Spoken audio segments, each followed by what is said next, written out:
done his job, and their losses are just more due to just how damn close this region is in terms of skill level and strategy development. Yeah, it's been a very close region indeed. We're going to also hear GH talk about the Middle Eastern Dota 2 scene. Breaks. Tofu is the one that breaks on. Ace immediately jumps forward. Oh, goodness. There goes Curl, but he buys back almost immediately. Rasmus down to about half health. The Ice Blast is going to come through.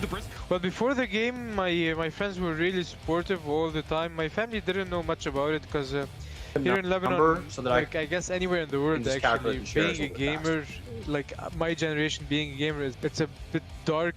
A lot of the older generation doesn't know what to expect or think that their children or like families are wasting their lives or they're doing something non-productive. They always want you to become a doctor or a lawyer or something like that. I think this is a classic for any country, but in Lebanon a bit more, because here in the Middle East the gaming scene is not really developed, because I think partly the mentality is a bit older, and the second part is the technological development of the country and the countries around it. So that's the second part. But it's slowly getting there. For example, you can see a lot of pro players coming from Lebanon or from Jordan or from Egypt or all these countries, or from UAE. All these countries have a lot of new support to them, and a lot of eyes are being put on it as well.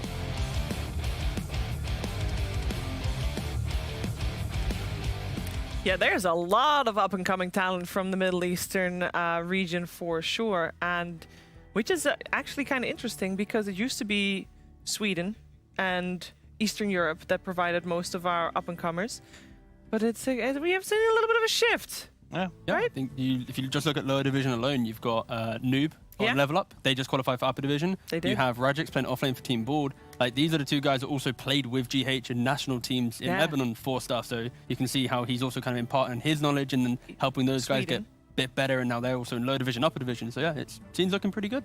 All right, for this series, Kyle, do you have? Is there a clear favorite? Do you feel? I don't know, honestly. It's pretty tough to call. I think it really just depends on which team you're supporting right now.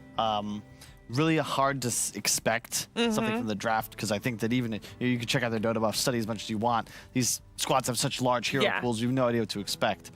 Yeah, it will be fun to try and break down the draft that we've got coming your way, because we all know that they always have their own plans and their own rules, and we're going to see it in action very soon, because the draft of this best of 3 right around the corner.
3 coming your way here. DreamLeague Season 15, powered by Intel, upper division of the Western European DPC League. And yes, we already know who takes the crown, but who will be the bridesmaid? Is that how I say it? No? What the? Who will What are be you third? on? What are you on about? Just second, third, and Who's fourth. getting married? It's fine. We have a draft ahead of us. We got OG, we got Team Nigma, and we have bans so far. Here's also Kyle and Tigov. I got Asian Operation again. First phase picked. Aya Willow ban. Alchemist Lion ban. I will Very say, different from our previous series. big winner from the last time we saw Nigma.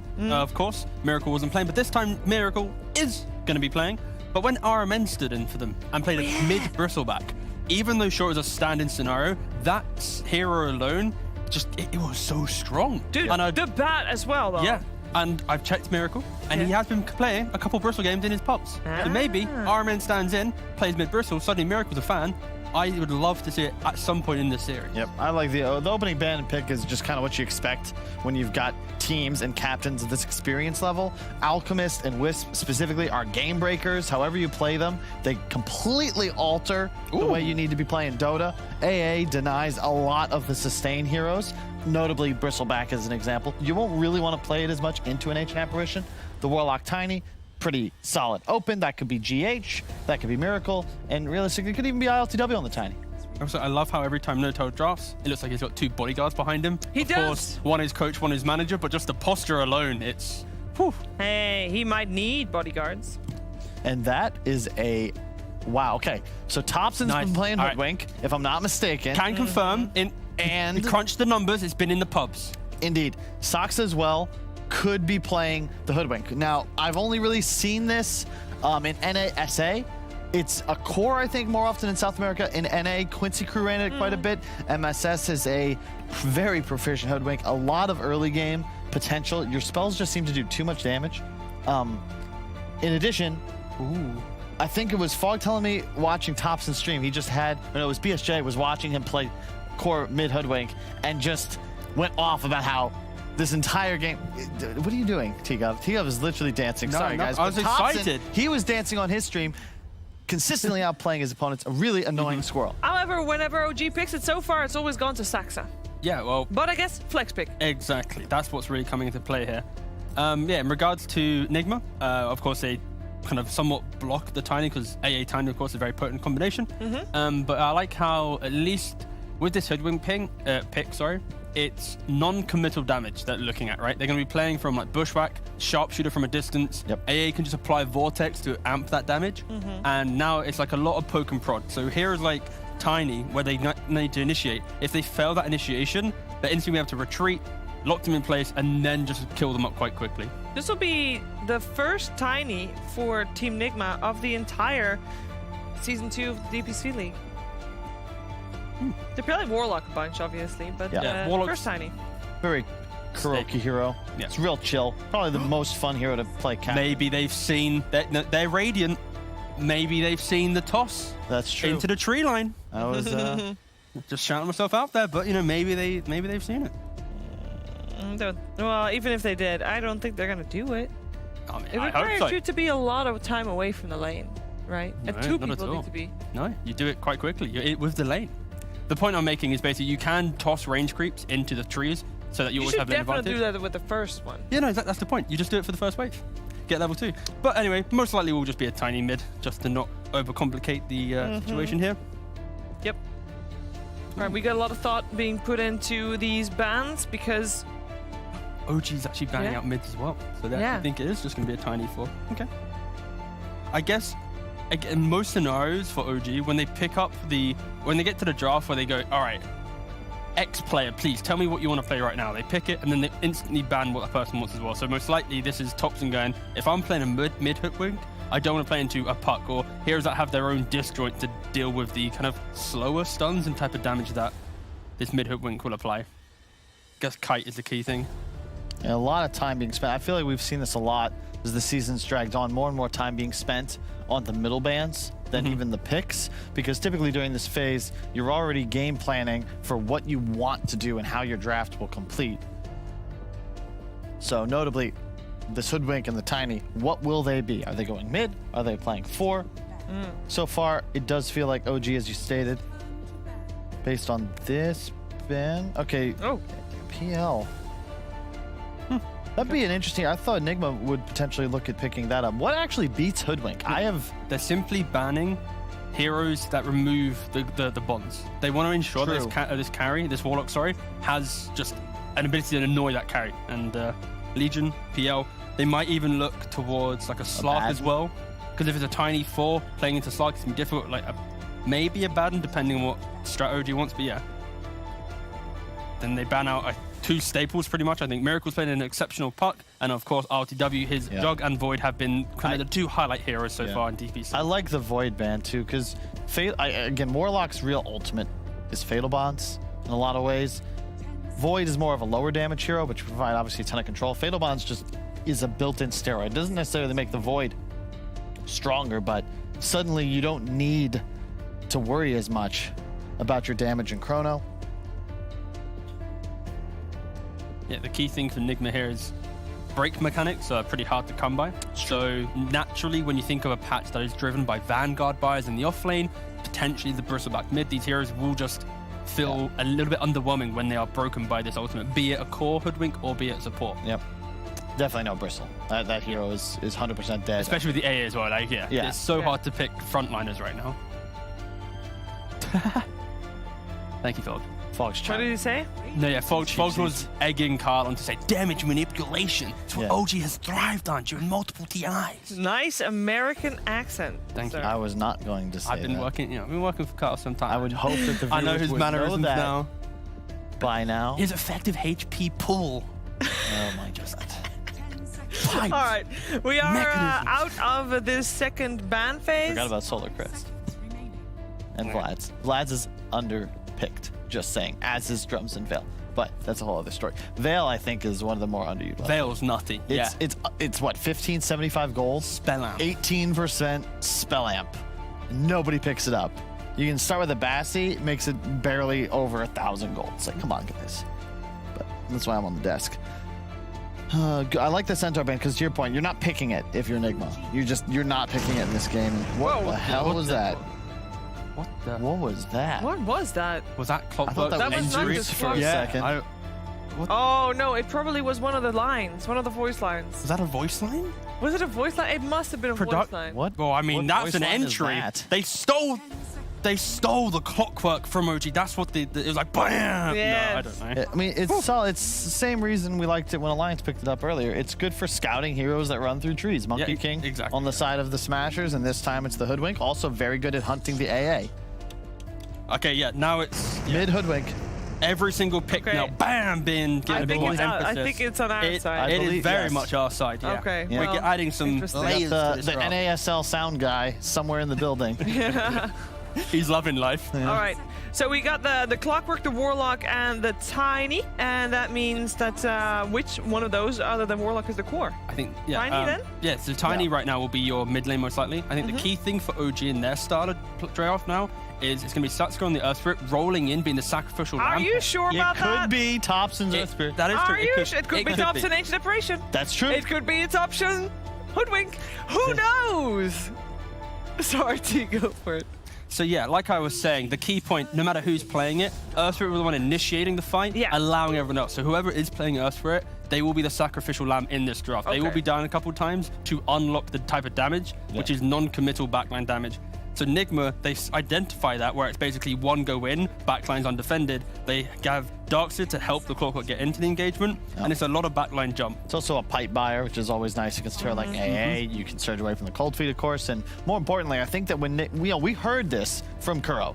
What do they like to play? They like to play fast. Yeah. They want to be aggressive. That match you mentioned against Secret was their reveal of the Darkseer and the Sand King mid from Miracle. That was one of the best matches I feel like they've played. They won the game in 25 minutes. This is the style that I think allows this team to reach that S tier status.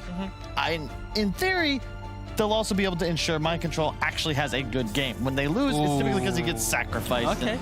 Wow. All right. They go for the Medusa. So I guess my main concern for OG in their lineup so far was simply what is their win condition. They have a lot of skirmish and fight, but like this has to be a core Hoodwink in my opinion. They need to be able to buy items to have wave clear. Yep. Because outside of this hero, no one's going to be pushing out waves. And if it's a support hoodwink, you just don't do enough damage to clear out the wave without Veil. What's the Seb hero?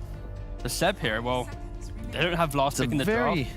very bad axe game. I mean, It could Seb just be normally does Bloodseeker. play the tanky ones, right? So it's just not picked up yet? I think Bloodseeker is a very good ban for Nigma. I think OG, that would work really well for OG.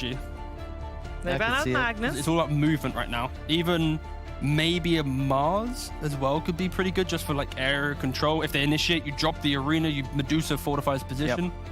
They could also, I mean, Omni and Baden are still in the pool. It's quite nice when you're playing against Warlock, removing the bonds and the word. Ban Drow, okay. Both of those solid bans, because they would give Nigma's output, damage output. Like, the Drow allows you to play really fast. The AM means that they'd eventually win in the late game. So in this regard, then you have two options, right? With a Drow ban, you might look towards like a Tide Hunter as an option, where you just go for more. We'll have our front line. I think fight Mars is for- more likely. I agree with you, but I think in their concept, they just want a frontliner. They want a little bit of team fight, lowest cooldowns possible. I just want, personally, I think Bloodseeker. That's what I would love to see. Have a bit more laning presence with the Earth Spirit, give him some kill potential. And then right now it's 4 protect 1 with Nigma's style. There's a lot of elevation of kind of putting one hero up into the fight. If that guy gets ruptured, it's going to be hard to, really help him without then getting hit by the rest of OG spells. And the question, what does Nigma go for? I could see Troll being a possibility, but no, not really. Not in all these kiting spells in the AA Ultimate. There it is. There's the Bloodseeker. Good They call, have sir. they have amp on amp on amp. And Fogged, I'm going to pre-warn you, Damage he is going to salivate at this draft, and he is going to spend at least 2.5 minutes of his cast talking about how AA and Bloodseeker and everything together is going to hit a combination of Hoodwink having a good time. There's a draft that's going to buy a Veil. It's going to be this one. This is an absurd amount of spell damage that can pop out. And I believe we'll hopefully see the first mid Hoodwink of this entire upper division DPC. Yeah, that would be hype. It's possible that it's still the Earth Spirit, but I think it's much more likely that it's going to be Hoodwink here. Now, Tiny's likely on Vimp for Miracle. Yep. See how well his Sumail impression will do. They just go terrible. Wow. Wait. Okay. Okay. Who's That was that a for? TV. Is that LTW? LTW, yeah. LTW. Yeah. Yeah. Cool, yeah. If you're saying All right. Miracle's going to play Tiny. You're right. No, Yeah. it's just... All right. Yeah, and Thompson the There it Hoodwink is. mid. All right. Okay, so in regards to Nigma, they last picked this Terrorblade. It is a hero that can lane against the type of damage of OG because you have the Warlock behind you. Without Warlock, it's kind of hard to pick this hero into the spam of Bloodseeker, but Earth Spirit doesn't apply as much pressure. So yeah, TB should have a pretty good time farming, and it's all about hitting that 20 or so minute timing, running over the map. Because eventually, this amp, this high ground defense from OG is scary. I'm afraid because OG, how do you... Nigma need BKBs. They need BKBs. But at the same time, their whole draft has like one method of catching heroes. You're going to run behind the clockwork. Maybe Miracle pops off because his Blink Dagger timing effectively determines how aggressive they can play. Yeah. But I'm really... OG has it's experience-based damage. You get levels, cast spells, you kill heroes. Positioning is key. If they ever misstep and they don't protect their backlines, that's when Nigma will run wild in this game, and it will just be a slaughter where they're just picking apart all these heroes. Like Hoodwink will feel squishy. So I think if OG gets through that phase and has items to cushion that, then it's going to be a very close, even game of just who gets the jump, etc. But yeah, I'm excited for this. This is good. And is this for Team Nigma? We said we heard Kuro say they want to play fast. Is this a lineup that they can play fast with, or don't they need to because 100%. Terrorblade? They can play fast. They can play It's going to be a lot of early fighting to give TB the room to farm. When he gets to like SMY +1, maybe even like a Skadi or a Butterfly, that's when he'll be like, okay, I'll join in the fights too every time, and then they'll be pressuring. And that's where OG needs to capitalize on that and have the good counter plays and the big 1, 2, 3 spell damage jump up. Folks will talk to you about that. I don't want to spoil it. Just zoom in on the mid lane, all right? Zoom in on the mid lane. I think everybody can agree to that for some Hoodwink versus Tiny action. We're ready for the first game of this best of 3, and I think so are our commentary team. I've already picked someone, Fog. Indeed we are, Sheev. Should be a good one here between OG and Nigma, and I think, Fogged, we've got exactly what you want to see draft-wise from these two teams, right? I'm seeing 4 heroes on both sides that are going to be running around all the while you have Anna farming away on the Deucer, ILTW on the Terrorblade. You know, this game, it's got all the parts covered. We're going to have team fight. We're going to potentially have the big, beefy late-game carries. We got it all. This is gonna, they're saying the battle of the mids. I'm excited for Hoodwink versus Tiny because I haven't seen the matchup really. I don't know how it's gonna go. Tiny feels like he's gonna farm just fine. You can also use your Quelling Blade to cut the tree when you do see if the stun is coming for you. But I think this is the battle of the fours. The way that Sox has been playing for the side of OG and the way GH has been securing stuff, and I'm really liking Clockwork right now. So I'm looking at these two, seeing what they're gonna be able to do inside early game because I feel like their positioning is gonna be so crucial to disrupt these big team fight combos that will be coming out, especially from the side of Team Mako. We have Darkseer and Warlock. These two heroes have been always known as these kings of team fights. So let's see if OG can break it up. And of course, I have to talk about what T-Governor was saying. Testing out a lot of things inside of lobbies, just having some fun with Spell Amp and all that. Sharpshooter with Blood Rage and Ancient Apparition Vortex, you can do some ridiculous damage in the later stages. Just looking at the numbers, they'll build toward it as well. So we'll see what it all comes down to, and we'll see how much damage it is going to be able to do, especially versus something like Terrorblade. Pre-BKB, like there's some one-shot potential if he is fully amped up. I want to see a Veil on the side of OG too, so we will see what we get going. Oh, here we have it. Nigma ready to look for some action already. Oh, it's a big fatal bonzer on in the fourth, and they're on top of Saxa. GH, he will go down, but Saxa's going to be the first to fall as Nigma claim first blood. GH gets the kill, Topson gets the rebuttal, so Topson will be enabled nicely. Now, I'm gonna be watching at mid and the 4 positions for the most part. Side lane still definitely will be a bit exciting, but it's a Warlock with a Terrorblade, so we'll see lots of heal sustain. Bloodseeker also, lots of heal sustain. And we'll see what Soxa does with these early movements. Instantly TPing top. Okay. So wants to secure Medusa's farm right away here. And how long will this sort of last with the 3 of them up here? But like you look to the bottom half, is Seb going to struggle a lot? They've done this quite some times. I've seen them do these kind of things a lot of times when they see a passive hero like Warlock that can't actually force a hero out. So, I said one of the times that they were actually going to break it up early on, but they actually don't. They like to just leave this kind of tri-lane action when they do have these super carries on the side of OG. Sure. Because down bottom, as Seb, he can deal with the pressure here from the 2 of them. Yep. Terrorblade, Warlock, not the most threatening of lanes. Obviously a very safe lane for RTW, right? But nothing that should be killing Seb whilst he's on his own. No. Unless he just steps up just way too far. He will have struggled to get some last hits because we will see Kuroki just follow him around, but every time there's a Blood Right, he secures that range creep. So far, so good for Seb. All right. And then, overall, as we were saying, it's exciting stuff draft-wise from both teams. Yeah, I got to ask, who's do you prefer? Who do you think has got the better draft here? Oh, it's tough to say, really. Like, these Terrorblades have been very impressive lately for me, but Medusa at the same time, too. Yeah. I don't know. GH. It's really close as GH. The tri-lane, they will be able to get the kill with the 2 supports, and they keeping them off of the wave. Ana getting full free farm up there. I gotta be honest, I'm a little worried just because like Terrorblade, I feel like he could just get one shot at from like sharpshooters and tree line. So eyes on him for BKB timings and stuff like that. And if they get the pipe early on and mind control, Nigma could set the tempo, but it does feel a little scary if it does get to later stages. We're gonna definitely need to see some sort of sacrificial plays from Nigma with bodies being thrown in between the Terrorblade and the sharpshooter. Absolutely. Otherwise, we're gonna see some real sort of teammate plays this game. Yeah. And they do have some ways to be able to play around cogs in particular. That's the one thing I did see. Clockwork got picked up. Instantly, they picked the Earth Spirit. They already have Hoodwink, who can use Sharpshooter to bonk himself out really quickly. Earth Spirit, you can kick the Clockwork out, even save some buddies by rolling into cogs and kick your teammate out. So, yeah, lots of different fun stuff coming out. This game is GH again. GH. Oh, he's able to get away. He's all right, but he's, as you said, he's definitely sort of drawn the short straw, right? He's playing into the lane where there's one of him, there's 2 supports on OG. Every time he gets low as well, that's where we see Seb able to thrive a little bit more bottom. The thirst stacks builds up, he's able to actually trade some hits with Kuroki and contest. See the 2 of them trying to get aggressive onto Saxa. Mind control.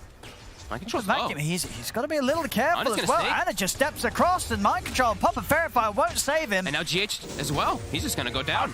Well, I think that's the easiest double kill Ana's ever had. And, well, if you watch his pubs, he's had a lot of easy double kills. But, well, there you have it. Just handed to him. Yeah. Mid so far, fairly even. Just kind of trading that farm back and forth. The low armor of Tiny.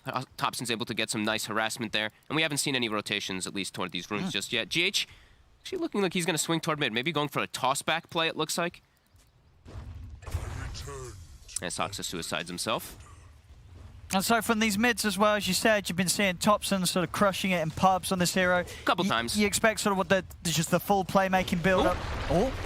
They cut the tree. They stop the stun. They've got him trapped in the cogs. But he gets out quickly. He's away. GH tries to dive in, but the Fairy fires up, and with the TP over from Saxa, GH won't move in anymore. Thompson's going to be fine.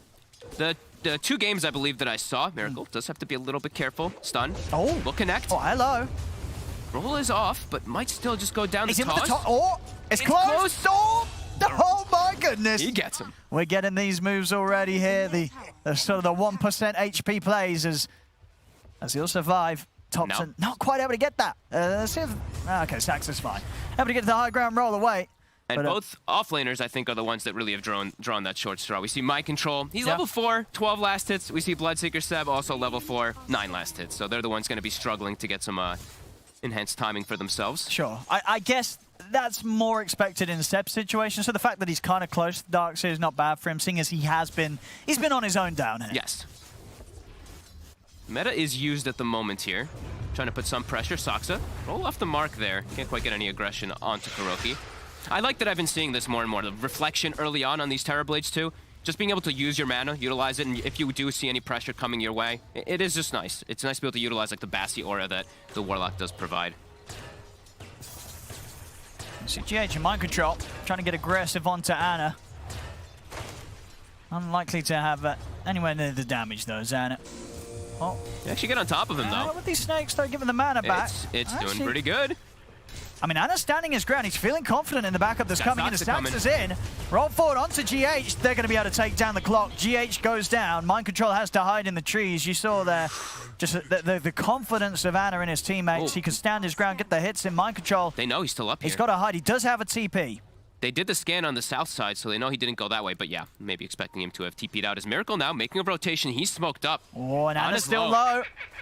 Miracle, is he able to get in on this? Tossed into the avalanche. He's got one. He's going to be able to take down both of them. A beautiful rotation from Miracle. Will put an end to sort of the reign that Ana's been having up here. He's been having quite a nice time indeed with the kills that he's been granted. But Miracle making the all-important move there for Nigma.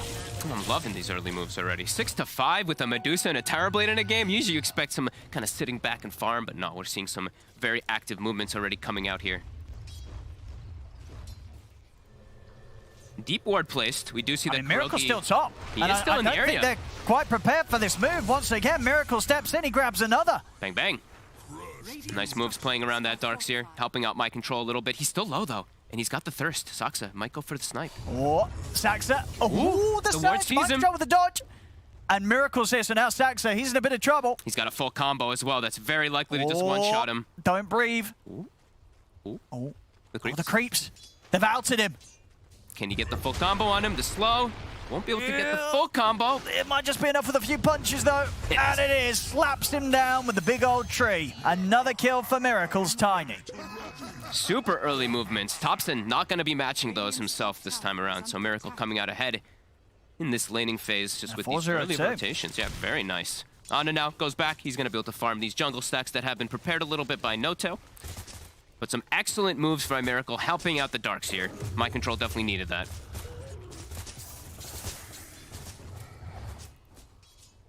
I mean, for Thompson, what sort of moves do you expect to see him make? Like, where's his game going to take him early on? Are you looking towards the top? Are you looking to try and make plays onto the Terrorblade? Can you make plays onto ILTW here? I think so. It's just the bane of Terrorblade's existence is high burst magical damage, and he's got that built into this Hoodwink Sharpshooter. So I do think he can make the moves bottom. And now Seb is also 6, and he is going to be going for the Veil build on the Bloodseeker. So as we mentioned, spell amp aplenty. So definitely going to be eyes on these Sharpshooters as Notel. We'll farm that 5 gold. I'm really excited to see how much damage it's going to do. I see it. If they can find Mind Control. Mind Control is very low in these trees. Ooh. As they see him, he's going to try and run. You can't run from that. Another kill here for the two of them up top. And a quick tip. Radiant are scanning. Miracle's on the hunt again. Look at him. He is brutal this game. He's just up and down the map. Yeah, no mercy whatsoever with these early rotations. Buys all these early items, so won't have that early of a blink dagger, but still is able to make these movements.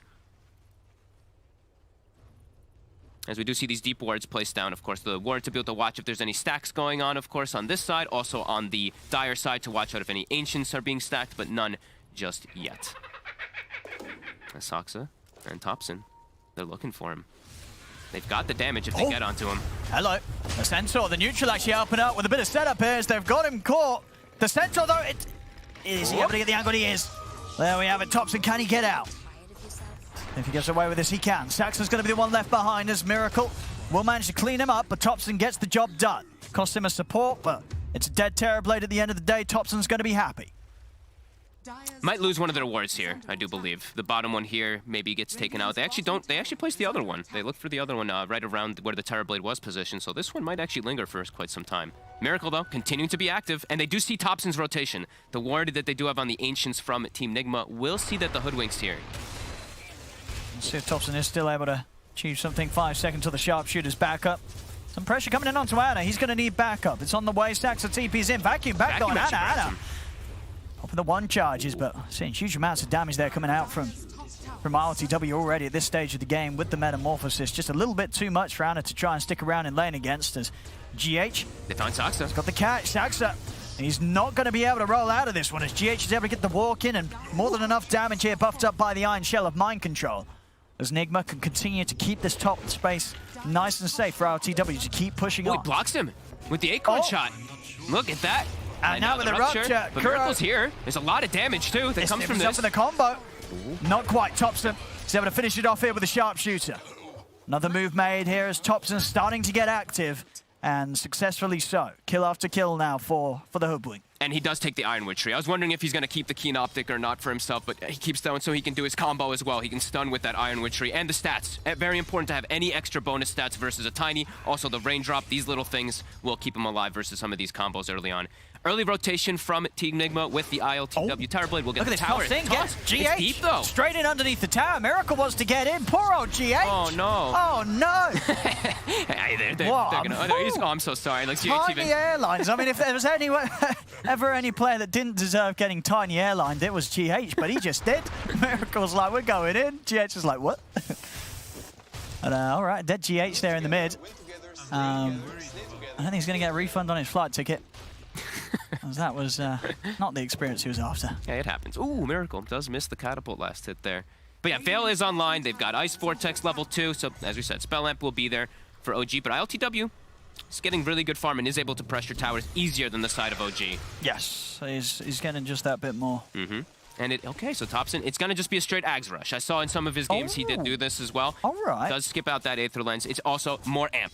More amp and status resistance reduction, and it's just it's a lot of damage. It's only got like an 18-second cooldown for a 350 damage nuke. Is quite strong, especially versus frail heroes like a Terrible. Yeah, and it's a boomerang. I mean, it's a boomerang. Boomerangs are just pretty cool. It is. You know, you can have a boomerang. Who's going to pass up on that? Not Thompson. I can only see some.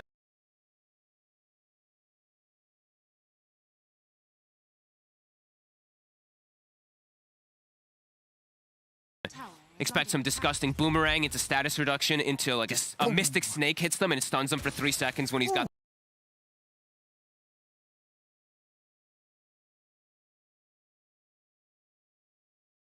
the stone form thing on it too with the eggs. I mean, potential. It is going to get down to sort of this game where, you know, at what stage is RTW going to have to get a BKB? Or does he not? Can he just build full stats, or he will need a BKB? I think he's going to need one. They'll have the pipe coverage from Mind Control early. He knows that all this magic damage will be coming up, but it does feel like he'll need it at some point. Miracle already has Blink.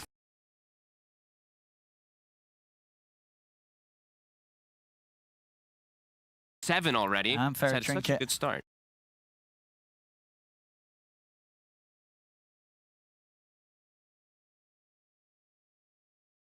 On these Tinies every single time, it does feel like. And who's got Possessed Mask?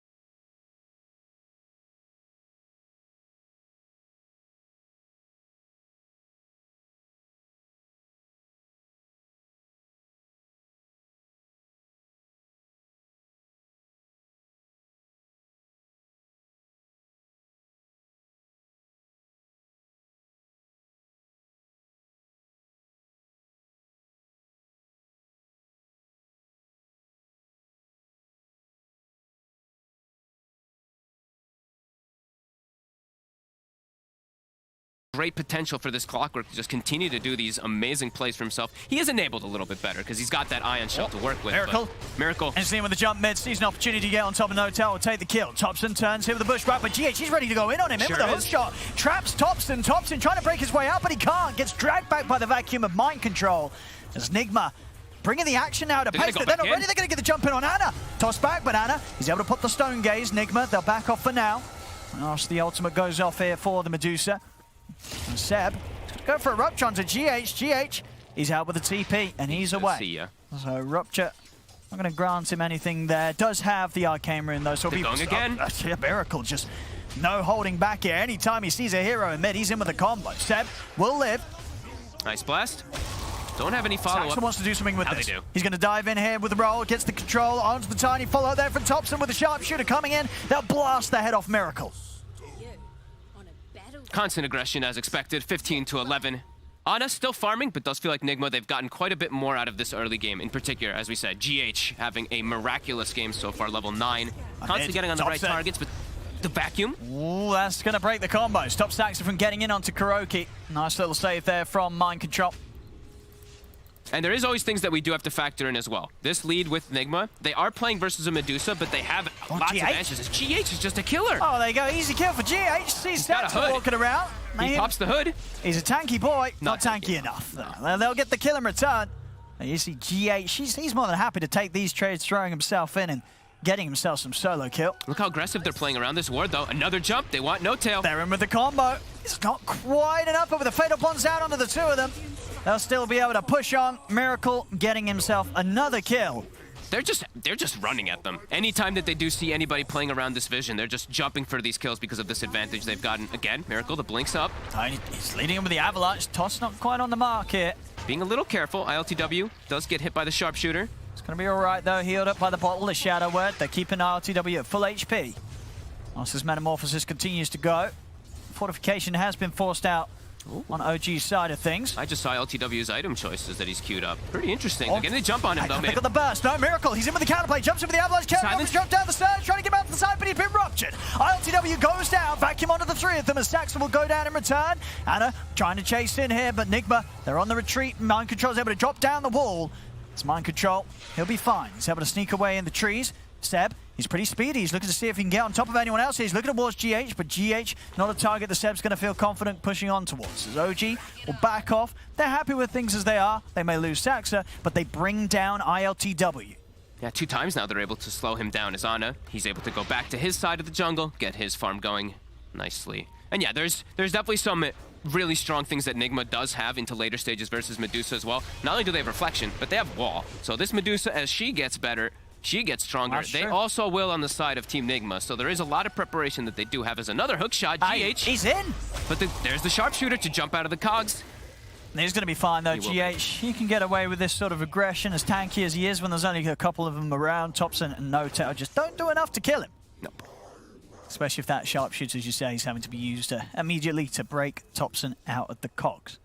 3 components toward. What have we got here? Highest amount of deaths in 17 minutes on any hero this event. Well, that's not 8 a deaths. nice stat. He is, I mean, what he's taking a lot of them here. Poor old Saxon. It is most of the supports dying, though, right? It's 6 as well on I mean, Notel. They're these 14 are deaths. professional deaths here. You know, this is some top tier stuff, as you say. Supports dying, it's all part of the plan, part of the greater picture here for both teams. Let's see if ILTW looks to want to take that Nether Shawl. They did find one on the side of Team Nigma. Very good item this game versus all that magical burst that can potentially be coming. I'm sorry if I missed you saying, but this is what you're on about, isn't it, on RTW? The item build that he's queued up. Yeah, he's queued up the Fusel, by the way, after the SNY and the Dragonlines. I mean, that could be an interesting choice versus that Medusa, of course. It makes sense. It does. Not sure if he needs it, though, with the way that he is getting all this pace going. I mean, it depends, right? It depends how, if you do the numbers, if you crunch the numbers, how much of a damage increase that is against the Medusa, if you take it into account. If you compare it to just building at the more standard Terrorblade items. But, it's you know, very RTW's, sure, it's going to amp him up to the point where, you know, at this stage, when Ana's turning up with, you know, the Aghanims and the Manta, he's not going to quite be at a place where he's going to be feeling too happy if RTW has multiple illusions beating down on his mana pool. Oh, Ana. Oh. You see him for a second. He's actually the one just running in onto Kuro. I mean, he's got backup. Saxon's going to come in with a roll onto Kuroki. Kuroki gets the bonds off, but Kuroki, he'll go down. GH is going to try and come in with a hook shot. Mind Control gets the combo off, but he's caught in the blood right. They've lost the Darks here. Thompson will die as RTW looks to stand his ground with the Metamorphosis. Hannah moving in. GH remaining on top of the Medusa, continuing to push him back. Saxon trying to peel Miracle and RTW away from Anna and Seb, but it will cost him his life. Saxon goes down. GH has the code control onto Anna. Toss forward as well as they continue closing on the Medusa. The mana pool of Anna completely drained. They'll force him out to the side. Dive forward from Miracle as he jumps in. Avalanche in place. He's caught the Medusa. Anna. He's got a toss. And it's going to be enough. They bring him down as Nigma have no struggles here, taking the fight as it all begins a little awkwardly. It starts with Anna sort of stepping over to Nigma's half of the map, ready to farm, and then as soon as he's up the cliff, he kind of looks behind him and realizes, oh, there's a team between me and the rest of my teammates. He's initiating as the Medusa as well. He pops the Stone Gaze, just runs in versus Kuro. And it's important to point out that's a fight without the Chaotic Offering. He didn't have it up, and he gets picked off right at the start. Miracle's still waiting on the sides. I mean, can he burst Thompson? He's got the shawl. It's a lot of damage. It is. I'm going to hookshot follow up. They got him. It's going to be enough. Cog push back as well. GH with just the right amount of control on top of the initiation from Miracle. Will instantly get them another kill. The tips starting to get shared around here on the side of Nigma as off the back of that last few fights that we've seen. They're going to be feeling pretty good with the flow of this game. Yeah, they're moving a step so ahead fast. of OG. It's such quick movements across the map. They're just non-stop aggression with this Tiny, with this Clockwork. GH and Miracle just having a hell of a performance this game so far. Like, look at GH's farm. He's got a point booster with the hood. They gave him the Van Brace too. It's a 1900 HP Clockwork. Oh, Force Miracle. But the Another grab. He gets in onto Seb, tosses him back. Seb's dead. I really do feel this so far this game, this Miracle Tiny. Now we're seeing why Nigma will pick it up. I believe what first pick wasn't it in the draft? Mm-hmm. It's looking pretty terrifying. 9-2 and 9. Miracle, and they just keep hunting. He just doesn't stop. Look at him. Him and GH just brutal killers. A vision from the rocket and then just immediate jumps. And he's the one who's actually been holding the shawl this whole time. Absolutely. For all that extra magic damage. Seems very appropriate. No, they're just completely in sync with one another this game, Miracle and GH. You can really sense it. And ILTW, I believe he did commit for it. So Diffusal is online. Does mean he can also fight when he doesn't have meta, which is kind of cool as well. Got a bit of control, bit of slow. Yep. Those melee illusions going to do all the more. And look at this, they're still just waiting. The rocket to scout, it's just keeping OG at bay. And yeah, Thompson, very underfarmed at this point, still doesn't have his Aghanims finished, just constantly getting hunted from Team Nigma. And they've claimed the triangle for quite some time here. Even blocking out, or putting a ward right outside the Ancients, it looks like, here with that sentry. And GH, ready to lead the charge. Super tanky Clockwork, halfway toward Aghanims. I mean, his HP is ridiculous. Yeah, he can... 2200, that's your Clockwork support. And yeah, as you said, the resistance on top of it all. Yep. He can absolutely afford to sort of just recklessly throw himself into the action. And they're keeping themselves around this area, protecting that high ground ward that was placed before. OG not getting much farm on the map at all right now, as Team Nigma threatening erosion. Oh, of course, look at that. A bottle and a DD with the Imp Claw as well, too, so tons of damage. OG's got to try to fight this. They know they're coming over, but Nigma, they also know that OG knows. They're going to smoke up themselves, look to take the fight outside of the pit. 2 Aghanims online. Medusa gets Ags, and the Hoodwink has Aghanims on OG. Let's see if it makes a difference this time. Miracle, he's in with a 3-man avalanche, ready to start things off. Seb's getting forced out to the side. Anna pops the Stone Gaze, looks to turn things around. They've got the control here over towards this Tiny. As Miracle's getting fully focused by Saxa. The pushback comes in. He can't Miracle, fight. He's still alive somehow, standing his ground whilst Rupture gets another combo off. As Miracle, he finally dies, but the damage has been done. They've lost Anna. They've lost Saxa and they've lost No-Tail. As OG, they'll lose 3 here for the price of Miracle. And you may have an Aghanims on your Hoodwink, but it hits a GH Clockwork and it does 0 damage to him at all, as ILTW shows up with the Diffusal and just evaporates the poor Medusa. Even with the hook shot missing at the start here. It didn't matter in the long run. No. Great initiation. And just there's always going to be that worry that if you don't take down the Tiny quite quick enough, or another round of the spells is surely going to hurt, and they couldn't quite do it, despite him getting very low. There's the focus of the 4 of them. As there's the space. RTW able to claim the Aegis for himself. Look at that, the Sharpshooter, he's too tanky. They have Pipe and Hood. It's not doing much damage Look at at this all damage this as game. well with the illusions combined with the fatal bonds. There's the defusal slow. Seb's got to get out. Will manage to force it down to the low ground. But GH is still closing in on Thompson and Notail. They don't quite know where to run. As OG, they are going to try and take this fight. There we go. They get GH finally. He's been quite a big thorn in their side. He's always getting on top of Thompson is the biggest thing. Thompson's had to use sharpshooter defensively like 4 or 5 instances in a lot of these fights. So that mid solo is not having the effect that he would have liked as this Hoodwink because of GH. Just constantly getting on top of him. So big advantage here for Team Nigma now. This Terrorblade, absolutely massive. Building toward it, and Iascati as well too. Everything's looking great for them right now. Brilliant time here, RTW. It's just, yeah, as we said, both teams having the same sort of dynamic. 4 fighters, 1 farmer. And it's just playing out a little smoother here for Nigma. 27-17. So 7K aggressive. lead. It's just, it really is just constant aggression. This Miracle and GH duo. Yeah, they've just managed to achieve just that little bit more really than what OG have on the respective, the combination of Spirit and Hoodwink. It's just not quite been as fast-paced as that Nigma's managed to roll with. No, Soxa just has to give his life half the time, it feels like. He's 1 in 11 on the Earth Spirit. Every time he rolls in, he tries to save his Medusa, but it's still not able to protect him as they're just getting on top of Ana. And that was a timing too, Ana. OG, they hit the double Ags timings right before that fight. It didn't matter. No, it Nigma didn't. got the jump again, right on top of the perfect heroes. Kuroki setting up for the defense bottom. They're all TPing to the back. Looks like they're going to try to smoke out and catch OG off guard. All of them TPing to the back tower, leaving the fast TP open for ILTW in the front. ROG going to be ready for this. Nigma. They scout. They see Saxa. Oh, Oop, a okay. little bit whiff there with the initiation. As Saxa, he's not going to take the brunt of the full combo. Saxa's able to get out to the side. The Fatal Bonds comes down, though. I'll give them the damage required to bring down the Earth Spirit. Quick Stone Gaze from Ana, but Nigma's able to step to the side. Turn and try and take down the Golem, but with the Shadow Word, Kuro's Golem's going to be kept alive, and now OG, they've just got to run with no Stone Gaze to protect himself. They've got to get out of it. Vacuum wall down onto the 2 of them. Thompson trying to turn over towards GH, but GH is too tanky, and now ILTW around. OG, they have to run. They've got no space or place to be had here in this team fight, as Mind Control's able to surge in, take down Thompson. Seb is trying to get back in here. But it puts him into Straight GH. to the cogs. Oh, no. It's straight into the cogs, so that TP ain't gonna work, and it will fall. Notail and Seb make it out of there.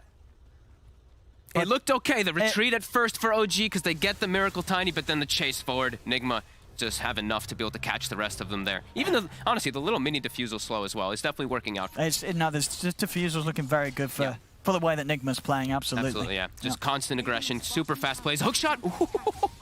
Seb just able to dodge it. That was very close. As an Aghanim's about to be finished up for GH as well. As we said, incredible performance so far from this Clockwork.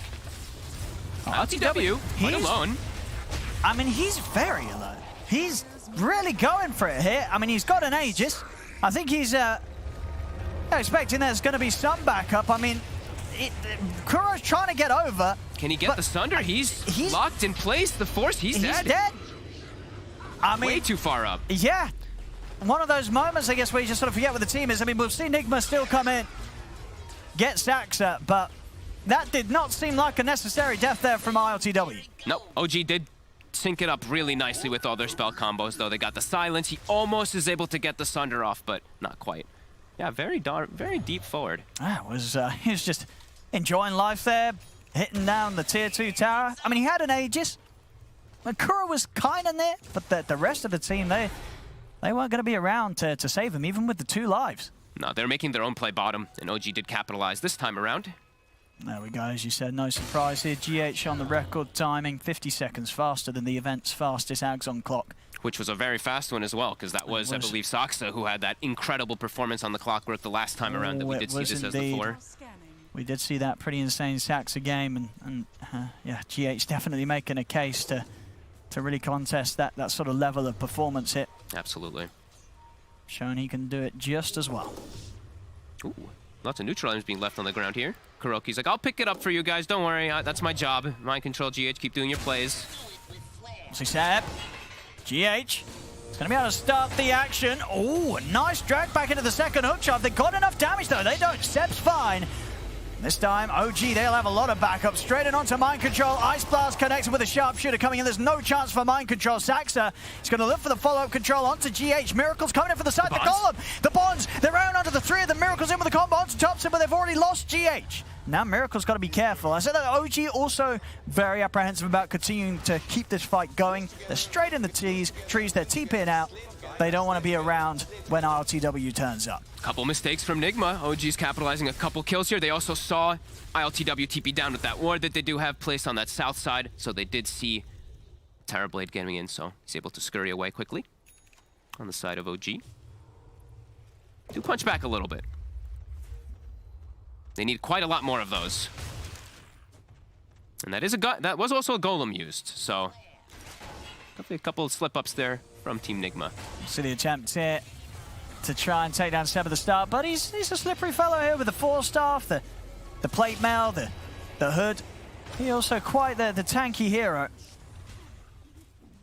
Now they're all back up though, and we still do see like these big team fights, they are Nigma favored whenever they do get the proper jump here. Having the BKB on Miracle too should be much safer. Unless he gets like full chain stun down, he should get the BKB off and be able to survive versus the heavy magic damage that OG does have. And they're just the ones who tank the spells, right? ILTW, he's still that big carry to be able to sit in the back lines.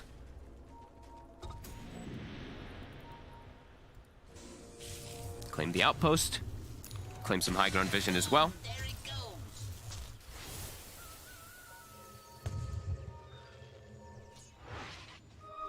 Tupson buys himself the tome, so he's gonna have level 3 sharpshooter online. That big damage jump will be there. So they still do have burst potential if they can get onto those heroes quickly before the BKBs, but now Saxa, he's been found again. Now they're gonna be able to take him out, continue to set back that BKB timing that he's trying to scramble towards, but as you can see, the deaths really starting to add up and affect his goal build up this game. Really struggling to get the money in. He's got the ward down here. He sees Seb as well. Oh, and he's got ILTW coming in as well. Smokes as well. They're moving straight over. They're gonna get Seb here. Toss him back to ILTW. Easy. Doesn't even have to use a diffusal. At the same time, GH. Another one, GH. He's also caught Thompson. And he's got a second hook. He has. He's able to combo in onto Thompson. He solos him. As the one sharpshooter's not going to be enough, and now Anna, Stonegaze is finished. He's in the wall as well. Nigma's able to get in. ILTW and Miracle on top of the Medusa. Anna doesn't stand a chance. Shredded.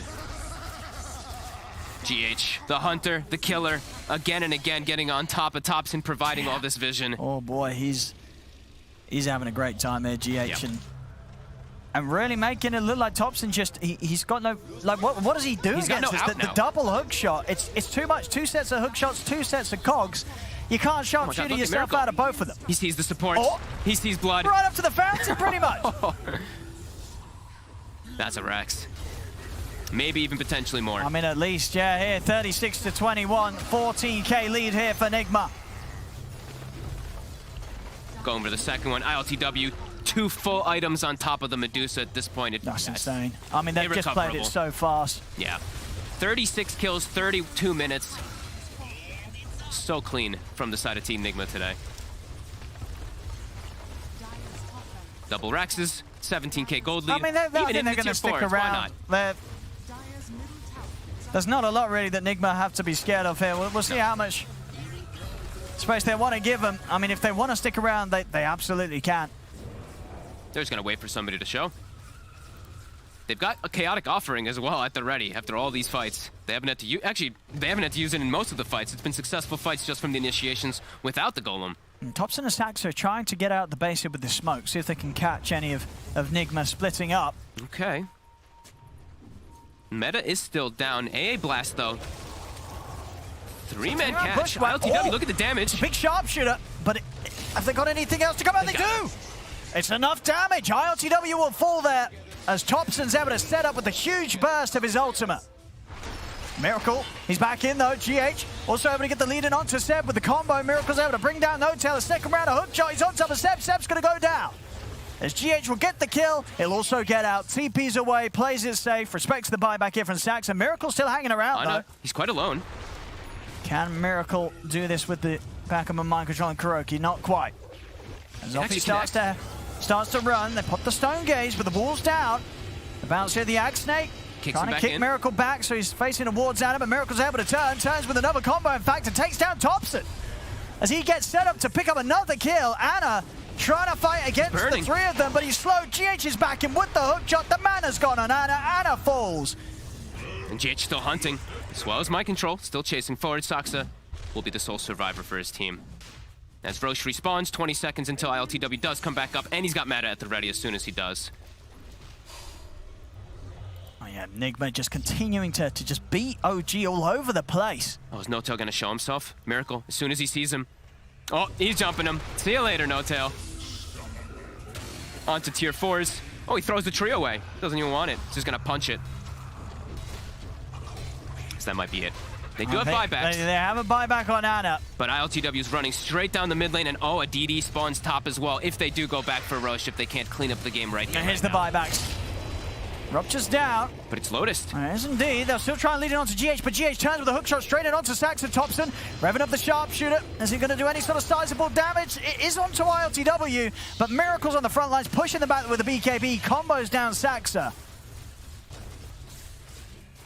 I'll have the AA back up in a second, but now no Saxa. They're ready to just end this. They are. ILTW is going to continue pushing on. Stonegaze is back up in a second for Anna. They've got wall back up in 10 seconds. Meta's popped. Yeah, they're ready to close this up, Nigma. Zoji, what can they do here with just the four of them? How can they stop ILTW from doing this? Miracle's in with a jump straight away onto No-Tail, takes him out yet again. Vacuum onto the three. The walls drop down. They're trying to scramble back towards the fountain, but the cogs are out. Anna can't get back to the fountain as Nigma hold him outside of it, take him down. 100 seconds, no Anna. It's over. It really is. GG is called as Nigma. I mean, they just really turn up here in game one. Nothing being held back. As we said, you know, it really was just Miracle and GH leading the charge throughout this whole game. As just as a unit, the aggression, it was perfect. And it was something that we are used to seeing OG bring, but Nigma they did it so much better than OG here in this game. They did not slow down at all. There was no moments where they're like, hey guys, we have Chaotic offering on cooldown, let's slow it down. Nope, they were just constantly running, aggressive, playing around ward vision, claiming high ground, and just not letting Thompson really play that hoodwink as this mid. He's 4, 8, and 11 at the end of it. They keep getting on top of him. Tiny jumps him, Clockwork hook shots him. They're just constantly getting on top. Great plays from Team Nigma as the whole team together, just all together for every single one of the fights. Even the Darks here, we didn't give My Control a lot of credit in this game because of how crazy everything was. He was cruising. 10, 4, and 28. Yeah. Beautiful item build too. Goes for the Halberd versus the Medusa in case of anything. They've got the pipe. They've got all the magic damage coverage and all that magic damage protection too from them.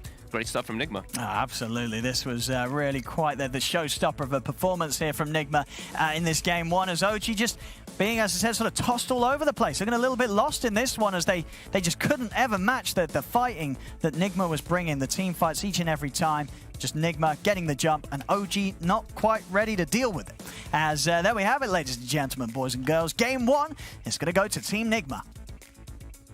A very convincing game one for Team Nigma indeed. We're going to break it down and, of course, prepare for game number 2. All that after the break.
question was if Team Nigma could play with tempo with their lineup, and we got a resounding yes, they can. And the man of the match, Miracle on his Tiny, he crushed it.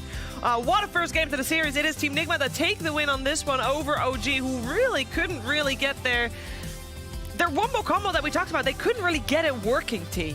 No, yeah, I think just the entry to the game from Miracle was outstanding. He finishes 37 out of 47 kills he was part of, and they just got sponsored by Etihad Airways, right? Yeah. And it was Tiny Airlines the entire time. It was insane. Just every single clip, thank you. Every single clip was just a toss here, a toss there. Where are they going? And just poor positioning. Not even poor positioning. Just good constant play.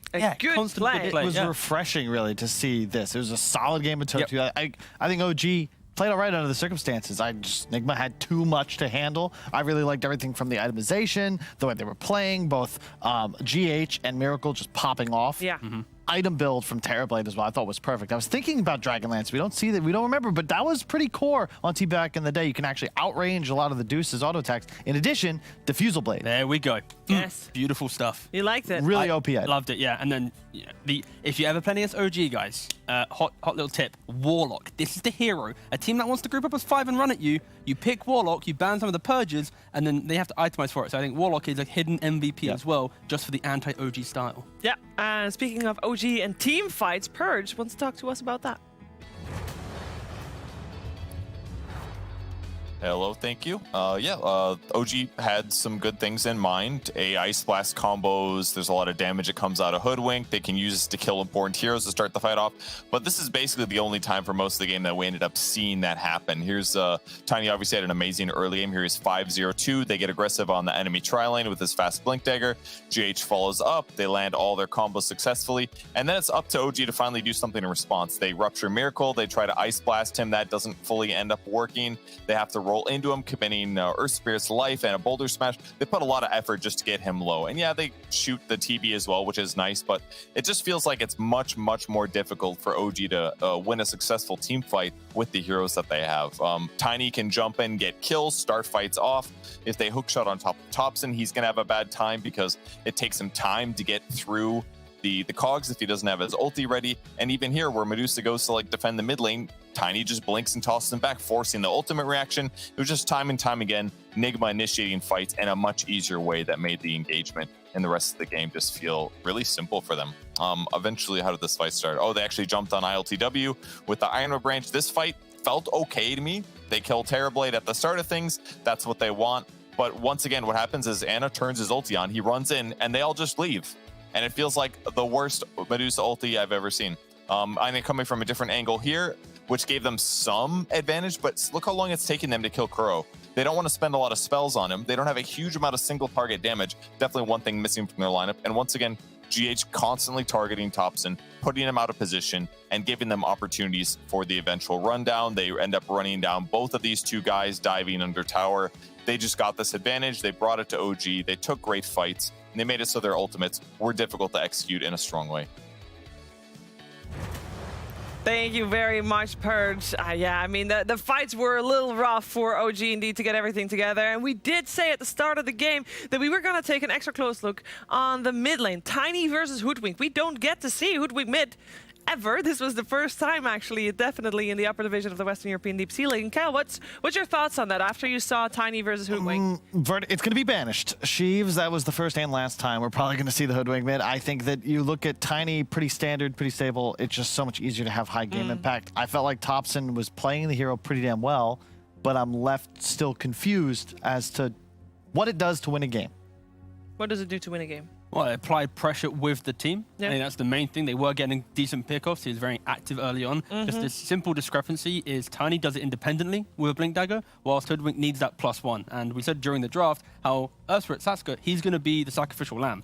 And it was like that in the scoreboard. Yeah. He had many, many deaths. Yeah. Unfortunately, because he needed Thompson for his damage. Yeah, we said he needed to die. Exactly. Like we knew that was going to be the case already beforehand. It's that construct of fight that leans more towards just having a casual Tiny going mid with a Blink doing it himself, tankiness of Grow, compared to a Hoodwink who needs that front line. And I will say, it's also, though, I think a return to form. The way Nigma drafted in this game goes back to what they were successful with historically. If this Hyper Carry Terrorblade that's playing more aggressively. In fact, too much so, dying twice the tier 2. No one, like, even on his side of the map, but he's still pushing the tower. Rest of the team slaying. I think OG need to simplify it a bit because that draft was more full of memes, it felt like, than a comprehensive strategy. I am also very curious to find out who Clockwork is going to get, because I feel like Clockwork, we've seen Saxa crush with it last week. GH today, just now. That hero just feels really strong. Yeah, it is strong. When you don't have a way to protect your backline, that's when it cuts through. So just maybe a little bit more adjustments towards a kind of positional team. And yeah, we'll be good. Clockwork won't be looking as strong. Yeah, well, we will find out if we see the Clockwork, if we see the Hoodwink mid again, because the draft is very close. We'll take a quick break. When we're back, it is time for Game 2 between OG and Team Nigma.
Game 2 coming your way here. OG between Team Nigma. Wow, words. Go Shiva. Between OG and Team Nigma. Welcome back. It's DreamLeague Season 15, powered by Intel. And of course, it's the upper division of the Western European DPC League. And I can't wait to see what these two teams are going to draft against each other. We had a little bit of a cutesy draft, I think I can say, from OG for this first game. But they know what to do when they're game down. We actually saw this very scenario last season where OG lost game 1 of this best of 3, and then they crushed Team Nigma the games after that. Warlock ban, that's all I wanted to say. All right. And we also saw it at the TI9 Grand Final. We also saw that, yeah. And I like this from OG. This is more their bread and butter. As T-Gov so eloquently put at the start of game 1, OG typically utilize damage manipulation in one form or another to win games of Dota 2. It's been ongoing since way back when with the Moon Meander squad and Miracle when they were sweeping through majors. Drow Ranger is incredibly underpicked. You can play this mid as Thompson. You can play it safe lane as Ana. And they got the clock, more importantly, which does start to, it really just feels like the best 4 right now, at least when these two teams are playing. And for Nigma, they come into this draft just automatically picking Tiny once again. They picked the Willow, which is a big indicator simply of Tiny will just be the mid. There's no flexibility here. And for OG, I would love to just see the Drow as a mid lane. Yep. You can apply some type of pressure to Tiny, and it's just annoying when you have to deal with this dual core. Especially when you're not level 6, you have 0 armor. Laning any sort of rotation, especially from a hero like Clock, might be troublesome for you. The PL ban immediately. Likely going to see them remove a couple more Drow counters as well. And when we see Willow, we immediately think Morphling, but traditionally, Drow's always matched up quite nicely against the Morph. I don't know how much that's changed now that Manta Rush is pretty much the itemization of choice. Wyvern hard counter to the Drow in years past. I'm surprised to see that gone. And I mean, look at the bans from Kuro coming out. Abaddon and Brewmaster. Just because these are heroes that soak up the tank, right? The fight. Exactly. Early, like if you run into this guy, you're like, how do we get through, like kill him, then find the backlines, right? That's just, I think, targeted because you see the Drow. And this is, again, one of those heroes that creates an identity for the draft. It hasn't really changed much over the years. Drow might have been nerfed, buffed, skills changed, what have you, but the way you play around the hero is still the same. You want a lot of chaos that keeps you away from the Drow Ranger, so she's free to just auto-attack. Are there other 5 still in the pool? Because we saw No-Till play both the Abaddon and the Brew, of course. Yep. Are there other 5 positions that could do the same thing? Other than those 2? I mean, you can get wild. I've seen Tide Hunter as an example in NA a couple times. I just want to see a melee 5 that can be that guy, right? Because Clockwork is a reinitiator. Sometimes can initiate with good, like with the good vision, but just a melee 5 enabling a ranged core that can at least run up first and tank. Axe. One of the lower division games had a Centaur position 5. Get a bit carried away now, guys. Okay. I think we should rein it in a bit. Okay, we'll rein it in a bit. We see a Lycan ban. That's a very prescient ban. That's like the Drow counter, and it's also incredibly good against Clock. You cannot buy enough items to survive against a Lycan. He's too tanky. That Armlet Echo build, you're just mowing down towers 15, 20 minutes it's in. It's unpicked in upper division. That's the funny thing. Yeah. True. Like, it is an unpicked hero. It's been in lower division, and we have seen its strength there, but that's because, metas are... When we haven't seen Drow, so because we see it here, suddenly there's a whole new pool of heroes that are going to be considered because it's not, say, a Morphling in the opening. I will say it's very refreshing this season. The difference between meta to upper to lower, it's not as if lower is always just copying what upper's doing. There is a little bit of kind of independence from teams, and I like the fact that, they're just becoming more confident in their own image. It puts kind of Dota in a good position for the future. Yeah, it's also interesting how different regional strategies, some stay in the region, some make it across the oceans. Like Medusa was being picked all the time in Southeast Asia. We really only saw it start picking up in Europe, like this week, last week. NA started the Warlock hype. Yeah, the Luna as well. Thank God that stayed mostly across the pond. That is not a thing. Yet. No, Luna, you can't make it a thing. I have seen a fantastic game of Gorksy with Luna. He won. You lost a lot of subscribers to it, or rather you had to give subscribers. That's Division 2. Doesn't matter, it happened. Oh my God. It was so... Slowly making his way up the ranks. So we have a long time that OG has taken to think about this 3rd pick. What could they be discussing at the moment? During their interview, they always like to mention that they always have some form of heal within their draft. It's a core component of their lineups. Okay, so they go for Enchantress. Yeah, I was going to say they needed some type of tankiness within their lineup. I like the Ench. You just buy a Solar Crest. You can, if you want to be greedy, you can go for a Dragon Lance for a more fight, but it just gives you something that can tank these ganks. You have the vision advantage with the creep always running in. Now you have the Rocket Flare as well. OG shouldn't be surprised by any gank from Nigma right now. They have all the tools required to at least understand the positioning of Nigma. Of course, Miracle could just see through that and just jump in anyways, but... As he does. All right, Team Nigma they obviously had a long time to think about their first pick as well, considering the time that OG took, but they also like to take into their own bonus time here with this third pick. Are we most likely going to see Willow for GH and then Tiny just back on mid for Miracle? Because there's not really, like, Kuro could play Willow, I guess, as well. ET. No, we're going Phoenix. Okay, Phoenix.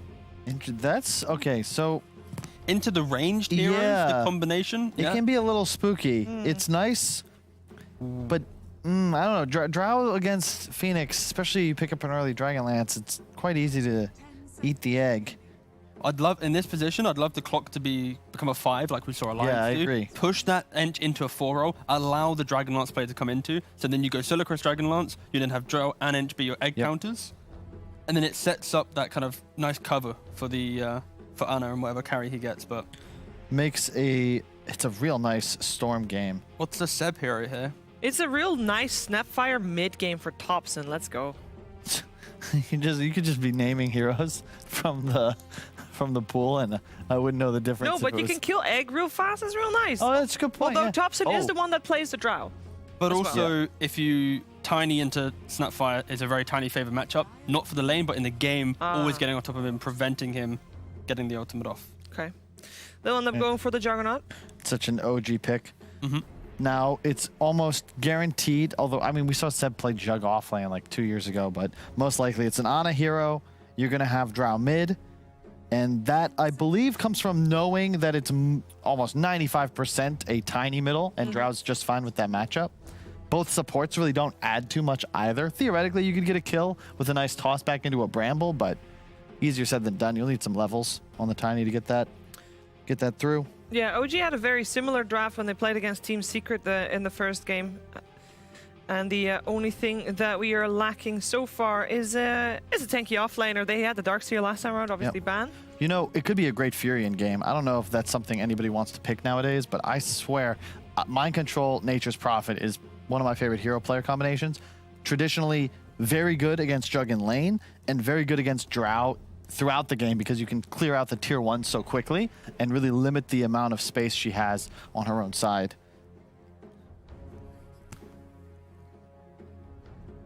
Alternative, there's always an Axe, you know, your standard Blink Initiator. Could go for a Slardar. I'm currently just trying to think about this Enchantress, and I think there might be more to the pick than we're currently giving it. Okay. Like, potentially it could just be like a core Enchantress here, where you have 7 Clockwork Enchantress? Yeah, like a 7 Enchantress. You apply a lot of laning pressure, and it gives you that kind of clumping. Yep. He's played it a couple times in his pubs. He hasn't won with it though. But again, I have this kind of maybe like a gut feeling this could be like a play they make. Just the grouping that tankiness and that run at you style. But of course, they just pick up the Spectre. Yep. It is a classic counter to Drow. Always being able to find, get on top of the Drow, mitigate the ultimate coming into effect. Because when heroes are near Drow, it removes that. However, not great against the Juggernaut. It doesn't really allow Nigma to play with as much tempo. Their team fight's going to be fantastic. But styles changed for sure. Exactly. This is a slower approach, right? And I swear, Kuro does this to me every series because they'll come out the gates in the first, they'll crush. They'll swinging. So, like, always with this adrenaline pumping. Yeah, doubling, like 2 kills a minute. And then the next game's like, all right, guys, that worked so well. Let's slow it down. Let's farm. Let's play for the 40 minutes plus and hope for the best. And now it'll be OG, in theory, in the driver's seat, able to play aggressive. Axe ban. I'm telling you, man, I think MC... I want a Furion because it allows them to play quick. Is Darkseer in the pool? Nope. Darkseer's banned out. They banned out themselves. What? All the offlaners pretty much Could banned just out go the for a final Slardar. They obviously played Darkseer, Bloodseeker in the previous game. Still in the pool. Yes! They go for it. They did it, baby. There we go. We don't see this ever, but I love this pick because I didn't want just a standard initiator, and we're like, oh my god, it's going to be slow. Now they have easy tower damage. And yeah, puts OG into a spot where, like, okay, we have to now still be the ones that limit the pressure, but man, this is a TI draft right here. Both these teams know what's on the line. Yeah, I think just the response though from the Furin and then the Underlord. The Underlord covers them pretty nicely because that early pressure, it's all about just having the right matchup. Underlord goes to the right lane, defends the tower. And I think the key thing for Nigma is it's a completely different script from game 1. This game, if Miracle jumps in, and they have ultimate from Spectre, they should be able to find a kill. But then it's not like there's layers of initiation coming in through. Like a lot of ranged heroes. So it's all on Spectre to have the items to cushion that jump with a Miracle. On the flip side, OG, you know, Thompson gets 1 or 2 items. He pairs with Ana with an active item. They're going to be pressuring non-stop. So yeah, it's all on Nigma to choose the right fight. If they ever waste a Haunt, if they ever give up Roshan, this game can get difficult and back and forth. It's OG with the insane choke point control and just all around sustain and long team fight. Whereas Nigma, they want poke and prod, skirmishes. They can abuse global TPs. They want to take towers early, and the game gets way simpler for them. But taking 2 tier 1s before 10-12 minutes while maintaining control of their own is huge for them in this game. And we said that they might want to slow things down with the Nature's Prophet. That's no longer the case, right? They can still set high tempo. Yeah, they're going to be able to push OG around the map, opening up the map for Spectre to farm. And that's the key thing. If Spectre can get to a couple items, this will be a very close game. I think it's a Manta Diffusal game, and all of a sudden Thompson gets hopped on. It's like, he's just dead. I heard close game. I'm excited. Looking forward to this game too. Let's see if we'll get a game 3 out of it as well. We're going to find out together with Odie Pixel and Fogged. Thank you very much, Steve. We are indeed. I mean, what do you reckon, Fogged? We saw in game 1, didn't actually end up as maybe close as we expected. Nigma looking to be that little bit ahead of OG in the opening of this series. Here in game 2, what do you reckon? Do you think the panel's right? Are we going to see a closer game, or could one team start to get the lead pretty early? I think it's just a completely different style that's coming out here. We do see still a lot of team fight aggression that's more dominant on the side of Team Nigma, but OG does have very strong group around with this Underlord. And the way they do play with the Jug is also very early aggression, right? We've seen from Ana a couple times now where he goes for like the early Yasha. He just looks to join his team early on, so could be successful if they're able to actually set up for these pushes, but yeah, Spectre and Nature's Prophet, 2 heroes that we don't see too often anymore. This global presence around the map to be able to join this constant aggression that we do expect to see from Miracle again. And he's got good targets. Absolutely. He's got some pretty nice ones, but also some tough ones that are just too tanky or he can't burst down. Jug, Underlord, Clockwork could be problematic for Miracle this time. Sure. I feel like, again, that they're going to have to do quite a lot to try and keep Thompson safe, right? There's a lot of heroes that are going to be getting in the face of the Drow Ranger. Absolutely. That's why they do go for that pick with the Spectre, and I'm glad to see this Nature's Prophet. I know Kyle was begging for it. He's been asking for it like every game that he sees My Control playing. He's like, please pick Nature's Prophet. So why have we not been seeing much of it? Were the nerfs really that significant? Yeah, I mean, they definitely hurt, but we just don't see it in this region, really. Like, we see it in other regions quite a lot, but it has been nerfed on the Treants quite a bit here. And it is playing versus an Enchantress, so Enchant, you can take over one of the Treants, you can be a little bit annoying inside of that lane phase. Kuro and Saksa duking it out, and yeah, eyes on Saksa. I mean, it really is. As you were saying last game, we saw previous series, Saksa absolutely pop off on the clock. Previous game, though, of course, we saw GH give quite the showing. So we'll see. You know, Saksa definitely after that game, when you could tell he was probably looking at GH and going, I can do that too, and I'm going to show you.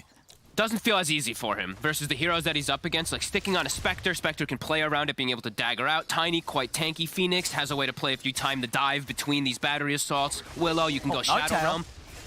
Alright, easy first blood there for My Control. Just right-clicks No Tail out of the lane. He'll die for it, but hey, it's first blood. Okay. And that's why we see that My Control Nature's Prophet. Stands there, right-clicks him. Easy kill. Yep. Missing a lot of last hits down here right now, though. Does get the one with the Treants, but we will see lane cutting coming out from Saksa. So we'll get himself off to a good start himself. But I take it. I like that voice.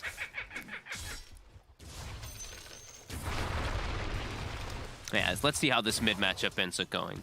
If he's gonna actually be able to slow down Miracle at all. Feels like Miracle should just be able to farm quite well, but Thompson, we've seen what he does on this draw. He goes what? 1-1-1 and then stats for the first like 7 levels or so. Until he hits level 7, then he gets I think 2 points or 3 points, and then he starts normally leveling his skills up. But tries to get that stat advantage at least in mid lane quite early on from what I've seen. And as immediately, yeah, he takes stats. So 1-0-1, stats put into the point onto this Drow Ranger. As yeah, Miracle. Constant aggression coming out onto him, so rune control will be important so that he can keep the sustain up, but should be able to with all these water runes. But Thompson's gonna definitely look to contest them.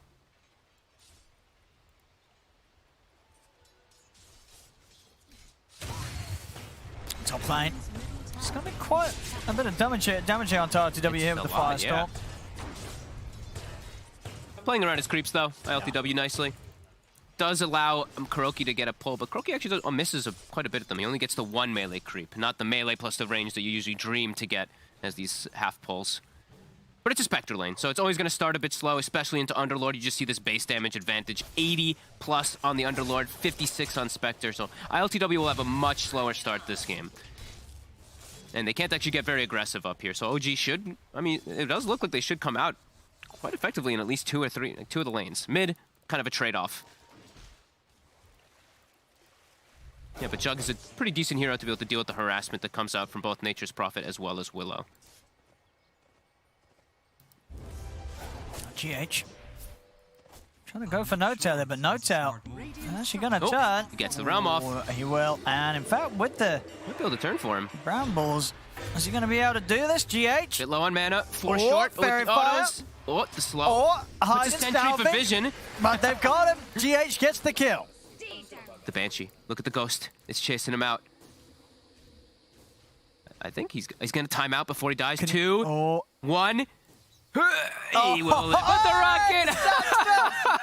Oh, he Look at worked GH, so he even hard to smiles. survive there, GH.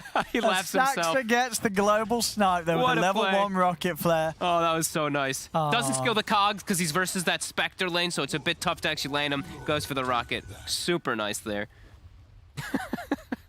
Gee, I love how you see the camera in GH. It's just like, all right, respect I mean, to that. that's, yeah, you know, you got to accept that. Looking like 3 successful lanes as the Drow is coming ahead. He's getting his runes checked for him too. Miracle will get his bottle filled up from GH to try to enable him a little bit better. Maybe getting aggressive too. They do have the boots and the bottle, so Saxa is going to have to zone them away a little bit from this Thompson Drow to protect him. And they won't be able to get Sox either. Super tanky Clockworks, 860 HP at that level 3. And we do see, 1-1-1 on Thompson plus stats. Going straight for the treads. Yeah, able to keep that slight edge on Miracle in this matchup. Very close though still. He's actually got the same base damage. It's pretty cool. It's another stun coming out. They don't have the combo just yet. They're going will to run try. onto him. 2 seconds, the Gust pushback. It catches Saxa. They're bringing mind control in as well. They'll be able to get down the Sprout, block off Thompson's route of escape. They get the Courier as well, and Saxa. Battery Assault not as effective when there's so many creeps around. He's Treants as well. We'll drag the wave. Another Sprout, mind control, buying time for Miracle to close in. Couple more hits. They got an Avalanche or a Toss. They don't even need it. They got the Bramble. They've got the kill. Nigma bringing the action in mid here as mind control's ready to get active across the map. Does mean that bottom, OG have to play very aggressive. Kuroki's trying to sap this XP down here. It's the triple range creep that is coming down. Kuro still has the dive. Ana will try to push him, but Tank's 2 tower hits. I was going to say, taking some tier 2 tower hits here. And he gets the healing ward with the dive. Nice play from Kuroki. Looks like we won't get the tower for now. You see Nigma. They're bringing additional numbers down because they know that OG's wanting to stick around to get this tier 1. GH and Mind Control are going to look to fight them for it. They're going to get it. Do they get the deny? They will. And now Ana. I mean, he can't get out. He's in a weird spot. He is very dead. Picks up his phase boots before he does die. But yeah, Kuro. I mean, we're seeing signs already sort of similar to the last game where Nigma's just turning out to be a bit more of a more killers than OG's able to in the early game. Especially with this more passive style lineup too, with like a Spectre, with your Nature's Prophet, still looking to get very involved early on. And now it does give some space for ILTW. He's now in a 1v1 matchup versus the Underlord, so both of them will be able to maximize. Bring a health picked up on this Spectre, so he's able to sustain fine versus Seb. But Seb will come out a little bit ahead because he can pull some neutrals into with these creeps. And let's see how active Miracle does get, because as we know, he's level 6. He's got his phase boots. He's looking to hunt. How close are we to mind control level 6 too? So the Wrath of Nature almost online too, so that burst potential bit higher. Might catch OG off guard here when Miracle does find a target. Oh, that's true actually, yeah. That sort of extra bit to add on top of it all will do it. And look at this wraparound. He's actually the one carrying the wards, because he's the one who's making the moves around. They have Phoenix, who doesn't want to actually go to place wards, so they're giving it to Tiny, who's going to be constantly moving around looking for these plays. So I should like that they do these kind of plays. I love giving your cores wards. You'll see bottom. The Brambles again. They're in onto Saxa. Saxa, he's trying to run. He's got the stick charges, but the hit comes through from the Shadow Realm. As GH able to take him down. Can they actually get onto No-Tail as well? It's going to be close. I mean, Anna's trying to come across to help out. She used the Blade Fury here to make sure they don't set up onto him off the back of the Cursed Crown. So now Seb will try to push top tower while all this No-Tail came back in. happening. He did. He steps back in. Kuro's just in with a dive and a few spirits, and they get the kill on No-Tail. Look at this aggression. Team Nigma. Now Miracle maybe steps up too far himself. Saksa, can he get close enough? He can't. Phase boots from Miracle the Wrath to push them away. Thompson's quite low here. Miracle's definitely thinking about going in with GH here. They've got the Gust. Sax as well at the side, trying to offer up some sort of help. Anna heading in with a healing ward. They've got the combo along with the Sun Ray. It's enough to take down Thompson. And Miracle's too fast. The phase boots plus the faded brooch. Anna can't chase away. him. Miracle's out with a TP ready to reset back at the base. GH will get left behind underneath the tower. He himself might be able to make out as well. He is. Shadow Realm's popped. They won't lose either of them here. And they even take the haste rune away. The speed that Nigma is playing with. 8 kills at 8 minutes already. And they take the bottom tower too with the rotation from ILTW. Oh, they're playing it even faster than they were in game 1 here. Yep. Getting the Spectre involved nice and early too. Seb, as we said, he's having this free game, so let's see what he makes of it. He's going to go for Hood so he can always survive the brunt of the pressure, but that does mean that it's all up to Saksa to be that initiator again. Just like last time, we saw him die so many times on this Earth Spirit last time because he's the sole initiator on his team. So similar approach this time around from OG. Nigma setting up for the defense too, level 5 on the Willow. Yeah, hard for OG to push in here now. Yeah. Still not quite having the 6 on the jug. No, and there's a Wrath of Nature available again too, so Miracle, he's got that extra burst every time he looks for somebody, and he's so speedy. He even picks up a casual Windlace with the brooch. When he's phasing, he's 461. He's stepping up, does get the cogs off in time, so Miracle won't find the opening for the combo. I'm just gonna buy back soon, man. I'm just gonna buy back soon, man. That's a good one, actually. I like that one quite a bit.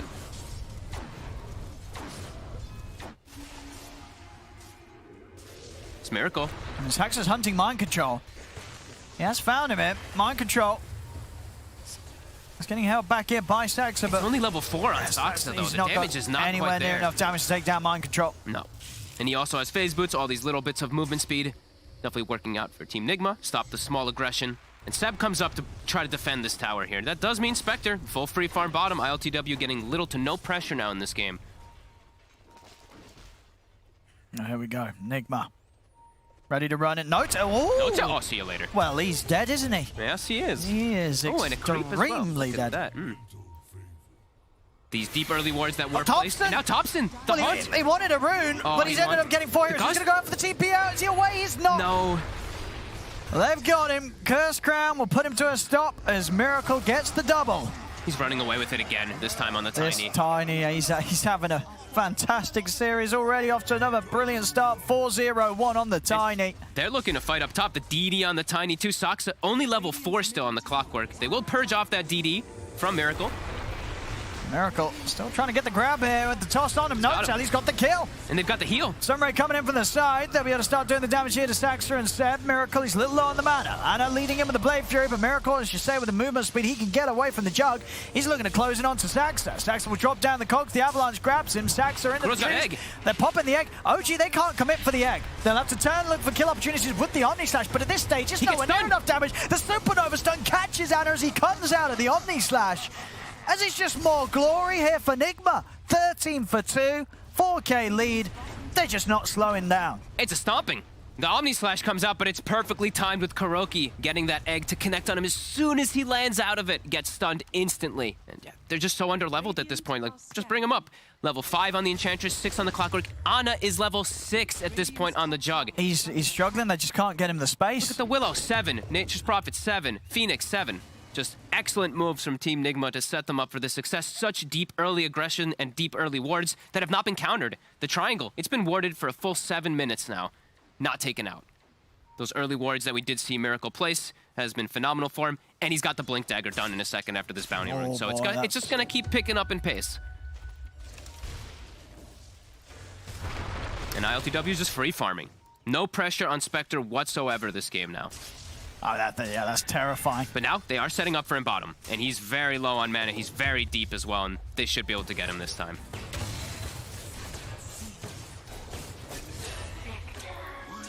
We'll get themselves back a little bit here.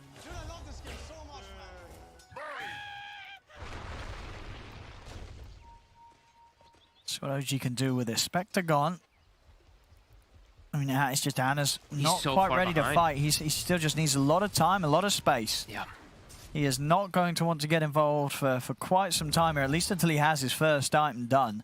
Even then, you know, the Jug, it's really, you know, pre-Maelstrom, SMY, you're not going to have a good time turning up to the fights, especially when the enemy team is sort of an item ahead. He also could just die. They do spot Miracle with the ward, but he does have to be careful. Even though he's got like 960 HP, which will survive him from the combo. They have the Wrath of Nature as mid.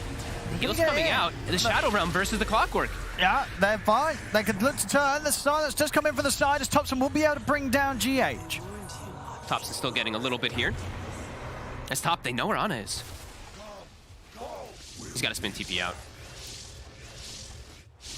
Yeah, for the most part, that is going to pretty much save him each and every time this game. As long as he can get it off before he gets jumped by the combo opening of Miracle's Tiny. And he did TP to the mid tier too, so he can join his team to potentially go for this tower push. But all of Team Nigma, they are set up in the area, and Miracle is just waiting at the wings for someone to step up too far for a toss back. So they will have to back away. Grouped up though again, still smoking. Looking to play around this ward. Might be able to catch my control here. Sox has got hookshot in 10. Might not even have to use it if he can just wrap around from behind. Yeah, they're just running right onto him. My control. Goes for the TP, but he'll get caught here. Soxa pushes him away, right into Ana. Oh, do they have the damage? It's close. I mean, get him. They have to blow the Omnislash for this, and now maybe Nigma can come in for some sort of cleanup. Miracle? The percent damage. All right. Oh, it's actually OG. They're going to continue to clean up, and with the TPs up to top, they're looking at more. Kuro's able to dive away. Seeing OG able to kick back pretty hard. You know, they get ILTW down bottom and then back up on the top. They're taking down Mind Control. They're taking down Miracle.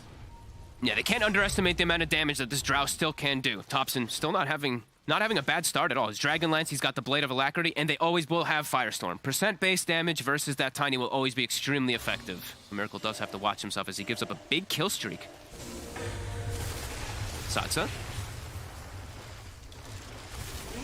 He's getting surrounded, and the Brambles. Yeah, with the Brambles, he can't escape this Sprout.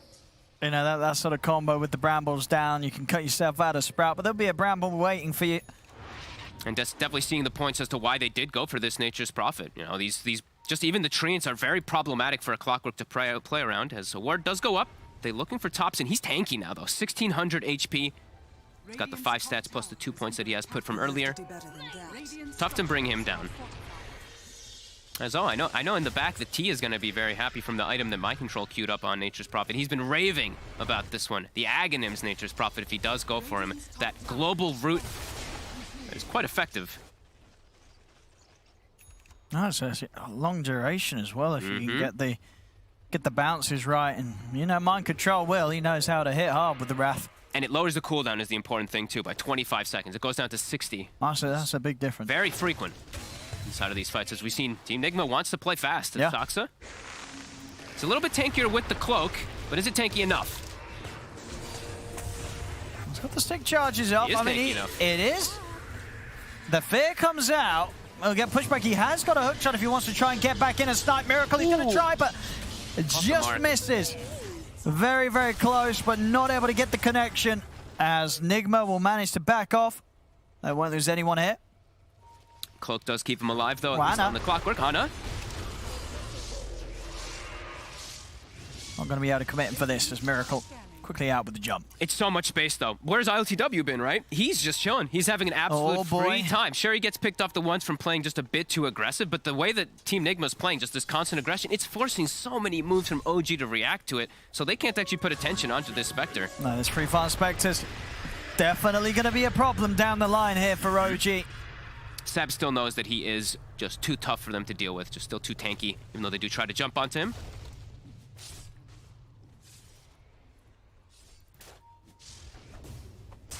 Nana, how's he doing here? Still playing the catch-up game. Yep.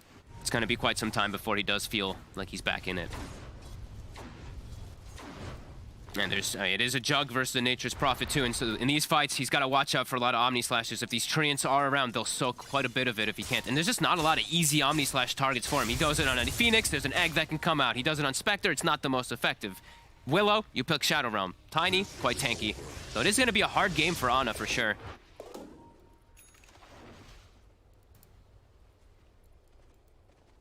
He's got 5k gold advantage with the late game advantage too, with a Spectre and a Phoenix in the draft. You can just feel that Team Nigma is in an incredibly comfortable position this game.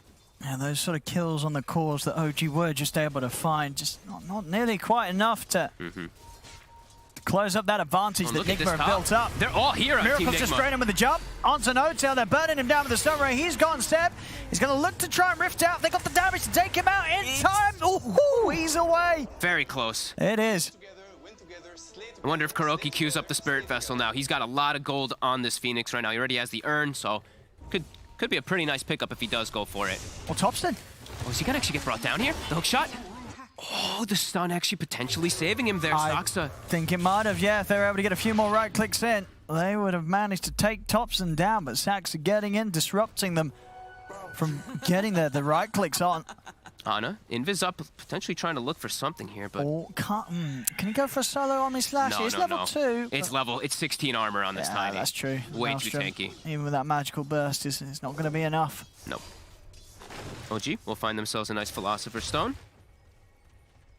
They don't have that superhero that does carry it, though, like the Phoenix that we do see a lot of the times. It's, of course, an excellent pickup for them, but... As Kuroki, okay, he's actually going to go Holy Lock it. So the Sunray heals, they're going to be impactful.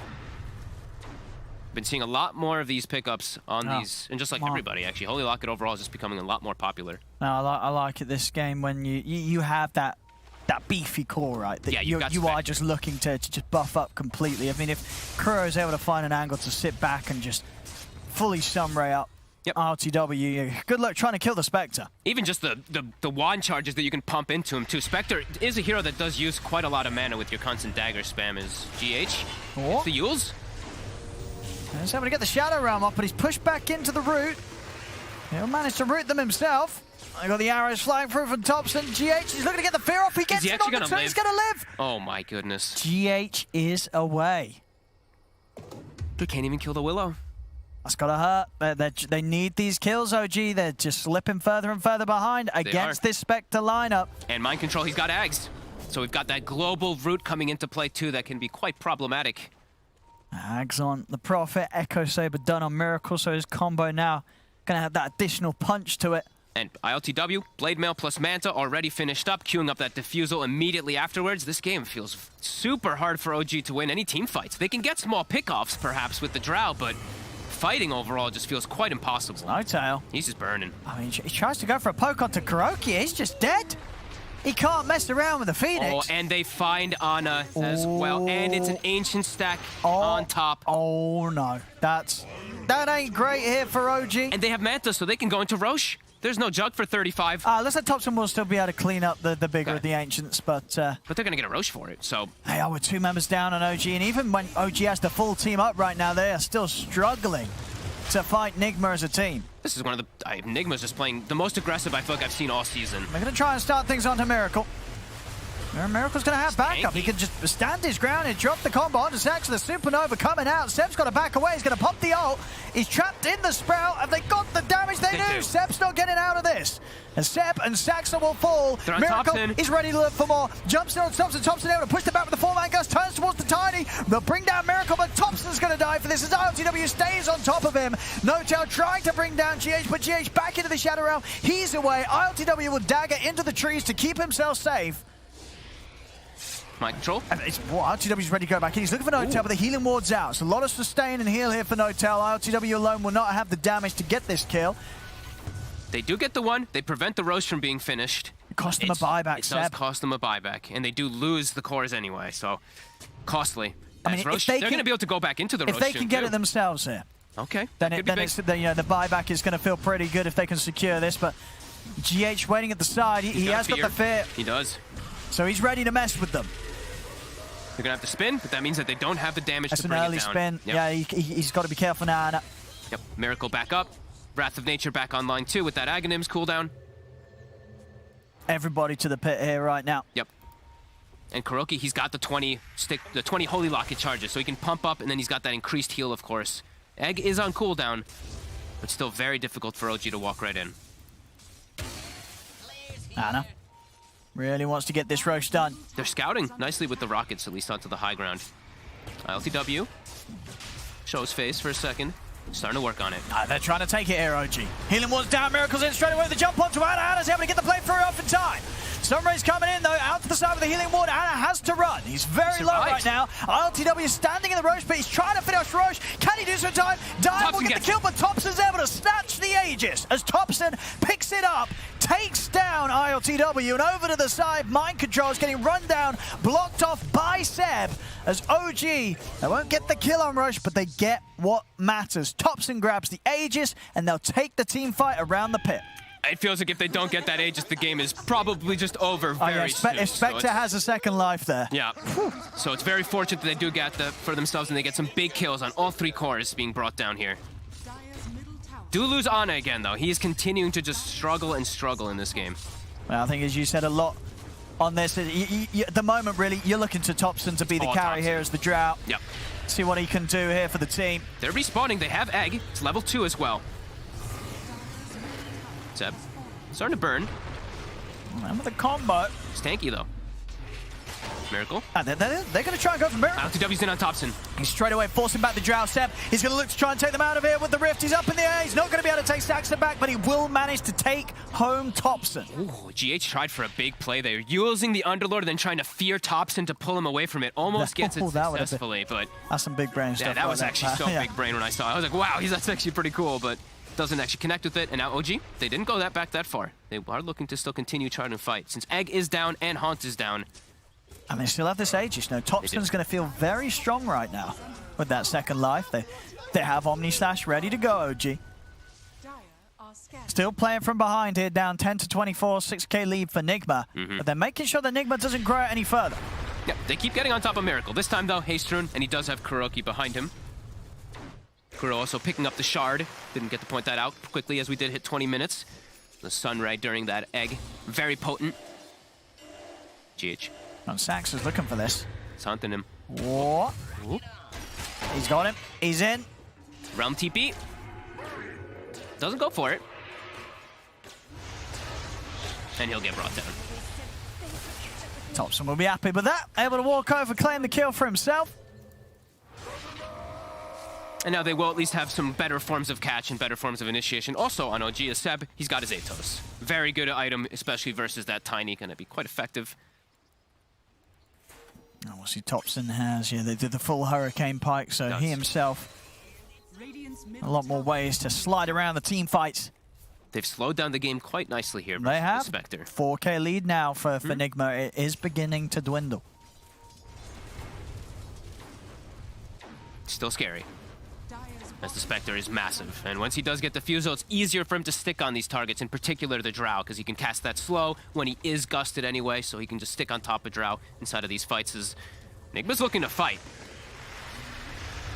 Let's see what GH can do here. They've got the Egg. Trying with the setup, but Thompson quickly pops the Manta over to the side. Mind Control teeping in, but he gets caught out by the hook shot. The Cogs will push back the two of them. They're trying to get GH out of there, but GH is going to go down. The Supernova's pop. They're trying to focus. It can only gonna die? take down the Egg in time. I don't think they can. They can't. The Supernova successful. Kuro managing to stun the 3 of them. Seb's looking to bail them out. Rift out, ready to take Thompson and Hotel home. He's able to do so. So Seb will limit the casualties here for OG. Ends up being a 1-for-1. That was close. Oh. All right. Oh, no. Omni Slash now down. Ana continuing to struggle, as we've said. Not an easy game for the Jug. A lot of little things like that that's going to break his opportunity of getting on someone. And ILTW, he's got the Diffusal finished up, with Haunt available too. So might even just TP back to base soon to be able to be at the ready to fight if they do find something. As he TP's back, picks it up. And let's Ooh, they really wanted to catch Miracle there. They had the sentries ready too, because he does have that invis in the bottle. He's got a minute left on this Aegis, Thompson. So level 18 too, so he's got level 3 marksmanship up. Oh, Mind Control. Saxa. He's got a BKB. Should be just fine versus down here. Saxa doesn't want to waste time messing with this. No. And they're going to push out the top wave, while OG tries to pick this fight while they still have Aegis for 30 seconds. Egg also going to be back up soon. They also find themselves a ceremonial robe on the side of Team Nigma. So Miracle will carry that one for now. also just, I mean, that item overall, like when you have the overall like dominant team fight and you get a robe, it just feels so good because you just have even more dominant fight. As they are under some ward vision here. Sox are trying to make a grab. He's going to try and lead in onto Miracle. It's got him caught in the cogs here, but the backup of Kuro and GH is coming out from the side. The Sunray keeping Miracle alive. Is it enough though? As the field will try and push them back, but not before Miracle goes down. Healing ward full duration as well too, so they're all full HP, even though they tank that Sunray. Nice grab from Soxa.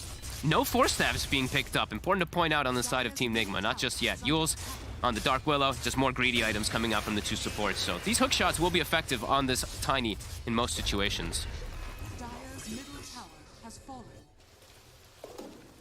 3k gold lead now, only. They're holding on to this, OG. They really are. Thompson incredibly farmed, only just behind that of Mind Control.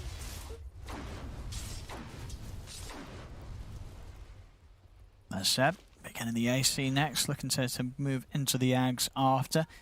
Oh, okay. He's hanky. Oh, DD bottom. Oh, Thompson. Finds himself an Orb of Destruction as well, too. Oh, that's a lot of damage. Look at that, 504 per hit.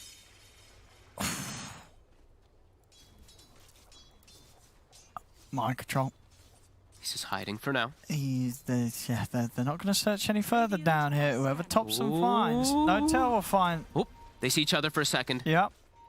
Thompson's still looking for a he found Miracle, but actually Miracle's found him! Thompson! Is it on the Thompson? They've got the healing wall coming out, the Supernova's in place. There's Anna got the focus. Thompson, they try and focus it, they'll be able to take it down, but Thompson, he's dead! Out for 70, Seb will manage to take the rest of them back, but Thompson goes down. Of course, the Aegis had come to an end, and so along with that will Thompson's life.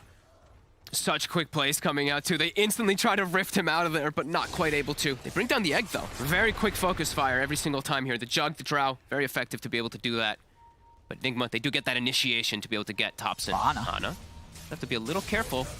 Got the spin popped already. His TP's on cooldown, but he has got a lot of backup. OG's here with the 4 of them, and he has Omni stashed at the ready if Ana wants to get back in. Goes over to the side, Saxa. Focused by the combo, Miracle Saxa. He's still alive somehow here, but finally Mind Control's able to take him down with the damage here. Miracle is focusing No-Tail. No-Tail also trapped in the trees. As OG, they try and poke back. It won't work out. Nigma more than happy to take a fight on these terms. I think OG really has to just wait for Thompson in most of these situations. He's so important just for the damage and even just the marksmanship aura. Miracle's in. Starting to use on the Zep, they're just doing so much while Thompson's dead. A double buyback comes out from OG in an attempt to catch Nigma here on the retreat. To bail them away. Saxon does have the hook shot if he's able to close in on this. Can he get an angle, though? It doesn't quite look like it just yet.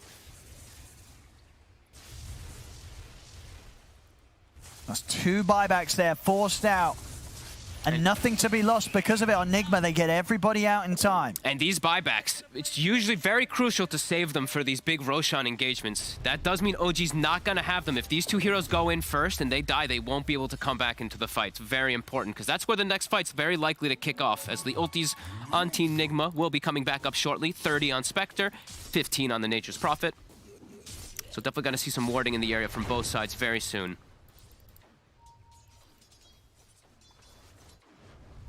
Oh, I wonder if the Spectre does go for this build. ILTW's got a pretty funky one. He's got the Arcane Blink queued up after Basher.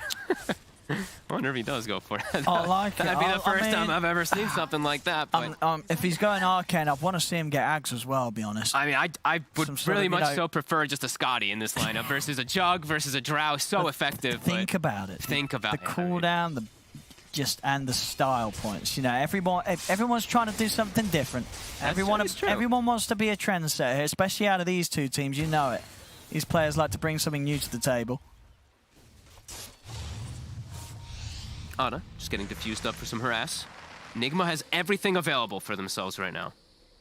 Split pushing the side lanes. Both of these offlaners doing the kind of same thing. Mind Control pushing top. Seb forcing down bottom. Seb nearly has his AC finished up. That's going to be pretty huge for his team. There's not a lot of just like straight physical damage on Nigma, but that'll still help a lot. He's spotted. Seb? Pure damage. Oh man, he's just getting torn apart here by RTW. That's in dip for 100 seconds. And it's okay, good. Roche is going to be up in 5 seconds as well. Saxa is able to come with a hook shot, but Miracle's quick with a response. Jumps in, blows up Saxa. The Gust, the silence. They're trying to push him with the Blade Fury. GH ready at the side to help out. Anna starting to back off, goes over to the side. Mind Control's coming, looking towards Tops of the Supernova's pop. They've got to start running away here, OG. Thompson, he's in trouble. He's being trapped here by the Brambles. They're in on top of him. Thompson can't run. It's 3 dead on OG. Maybe even 4. Anna, he's got the Blade Fury TP. They've not got anything to put a stop to it. So Anna makes it out. It's 3 dead. It's easily going to be enough window here for Nigma to take this Roshan with 3 heroes down for pretty much a minute. Yep, and a clutch fear tip from My Control onto GH. As soon as they pop the egg, he fears into the backline, catches Thompson, and from there, they can just chase him out and clean it up. And this is, I mean, who's taking the shard here this game? I can give it to either Miracle or ILTW, I do think. Feels pretty effective on the 2 of them here. Yeah, you're right. Looks like Miracle's going to take it. We see back in the action here, Saxa desperately trying to help out, but Miracle able to wait for the counterplay, gets in with the combo, and still, just with the lead that some of the heroes on Nigma have, very hard for Anna to have an impact, especially when there's just so many units. These Omni Slashes are so hard to just sort of find the perfect situation to drop them. And if he uses spin in those situations aggressively, that means that they can't spin and hit the egg as effectively. He can't be as covered either. No, it's a hard jug game. Yeah, it is. It's just been very difficult for Ana the entire game here as Nigma 14k gold lead, re-secure their position in the game. And now just have a clear window to be able to dominate most of these fights. That's money Kuro's got as well. He's working his way very close towards the Aghanims. Oh, okay. Lots of luxury on these supports for sure on the side of Team Nigma this time around. Outpost will be taken away as well. GH will claim that. ILTW does buy the old dealer, by the way. He's just memeing. He's being a sensible boy. As much as I'd like to see the Arcane Blink Spectre, the Brute! The Global Brute! You can't TP out! Even though the stun isn't there for the Spectre, the Global Brute, it's beautiful. As Saxa inevitably brought down from the Spectre. And there's going to be some more chaos being brought here as well. And he's TPing the base and getting mana, so he's going to be able to haunt back in the fight if it does kick off. So OG not going to look to take the fight themselves. They're just going to ditch No Tail. 80 seconds, no Enchantress. Oh my goodness. I mean, there was a sort of a moment this game where it kind of felt like, hey, maybe OG's managing to slow this down, and then a few moments later, no, they weren't. They really weren't at all. Nigma back to full steam ahead here. It really is such a tough game for them to really win any of the actual team fights just because of what they're up against. Like this Spectre and Phoenix, the early game went way too well for Team Nigma. They're all so farmed. They can constantly just look for these fights. Seb nearly having AC to be able to counteract the opposing AC that Mind Control has. But yeah, Mind Control, it's a reason that he's been always known as like this best Nature's Prophet for the last few years. Top net worth, 9-3-14, the build. Excellent this game. It really did feel like the perfect game for it here. Maybe, ooh, Miracle. My god, the damage with the quiver as well back too. To killing. Doesn't even have to use the E-Blade. The quiver damage plus that combo, it's too much. Ana? Oh. He's just dead. Oh, no. This game is quite impossible. It's a pretty tough one, and things are falling rapidly apart. I mean, this one, overall, the lead that Nigma's grown is... It's making it look even more one-sided than game one. Yep. Considering this was a game as well where OG had, I said a sort of a grace period where they were able to slow things down, but the overall game plan just not looking to be there from OG as Nigma. Nope. They've just come in with the smarter execution, and they're outplaying them completely. And as you say, Mind Control and the Prophet. Maybe something that OG just weren't ready for. I mean, it's Mind Control. His Prophet's insane. As you say, we just don't see the hero too much from most teams, if any, in this region. Mind Control just showing us that he's as scary as ever on it. Yeah, and it's smart picks from Nigma, right? They see the early Drow, they pick the Spectre to counter it. And they're trying to jump ILTW here. It heals. It's too much. It is. ILTW just barely taking any damage at all without Sunray coming up. The Sunray does come to an end, though. See the fear from the side, trying to push them back. ILTW is going to get rooted. They'll bring him down once. They can't do it again, though. OG's got to back away with the Supernova going off. It's over to the side. No Tail caught outside the base. The Brambles are down. No Tail surrounded as they'll bring the Enchantress slowly out of the game. As Anna in with the Omni, but the Oh, cheese the is cheese there. And Mike Sprouts. just have the full HP. Anna's trying to push him with the Blade Fury onto Miracle. Will bring down the Tiny, but now the Blade Fury coming to an end. Anna's got to run. Mind Control commits it with the BKB. Kuro moving in with the Sunray as Kuro will finally fall to the Firestorm. But ILTW and Mind Control, they just smash into Topston, take down the Drow. Another fight where OG just cannot come out on top. Fortunate to even get some kills there as they do that high ground advantage to be able to take out at least the Phoenix and the Tiny. But yeah, LTW, as we said, with that Aegis, level 25, he's got that dispersion talent plus the heals. They barely can actually hurt him. They even bring him down to once. My Control, 7,400 gold for this man. Oh, he's got the Trickster Cloak as well if he wants to keep hold of it, ILTW, so... A very nice pick. Even more unkillable. Saxa. 2 rounds of the hook shot. Buys time for Seb to come in, but ILTW in fact just jumps straight over towards Seb. Moves in with the illusion. Seb's gone. So is Saxa. And now Notel, he's trapped. I mean, ILTW Mind Control, they're just going to keep pushing on. Anna's got to run. Plus the Blade Fury, he's making his way up to the base. RTW, he's tempted to chase. He sure is. He's moving in. There's no Blade Fury. There's no Omni Slash. Anna just dying helpless here behind the tier 3 in the barracks. The Spectre's just way too massive. Notel also likely to get brought down. Does have the Glimmer to survive for some time, but that does mean the Rax is going to get focus fired. As, oh, Mind Control gets the secondary Sprout. He's just going in Mind Control. He doesn't care about the tier 4 towers.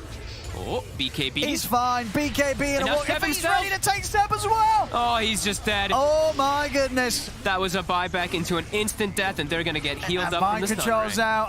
ILTW is in no situation of threat at all. He'll TP away as the creeps will finish the reaction. Miracle comes in for the final hit.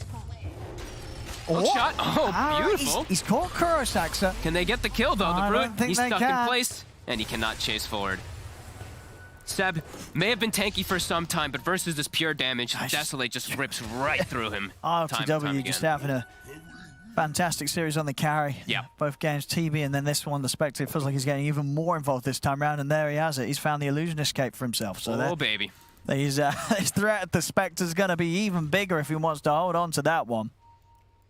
If he even needs it. I feel like Trickster Club might just be better at this point. Well, you should have just take how tanky he he's is, killing honestly. everyone anyway. Yeah, he doesn't cares even about need a it. slight boost to the illusion damage. Yeah, look at this. Just, you see, like, the way that ILTW understands, too. He's like, oh, who cares if Seb's tanky? I have pure damage. Rips right through the Underlord when he's isolated. Oh, just looking fantastic this series, Nigma. Super They have turned up to this series very, very ready, and OG just... Anna? What do they do? Mind Control, BKB and a TP out, he's out. Again, GH giving the coverage with the fear, making sure that OG's not allowed the time and space to continue to come in onto the Mind Control.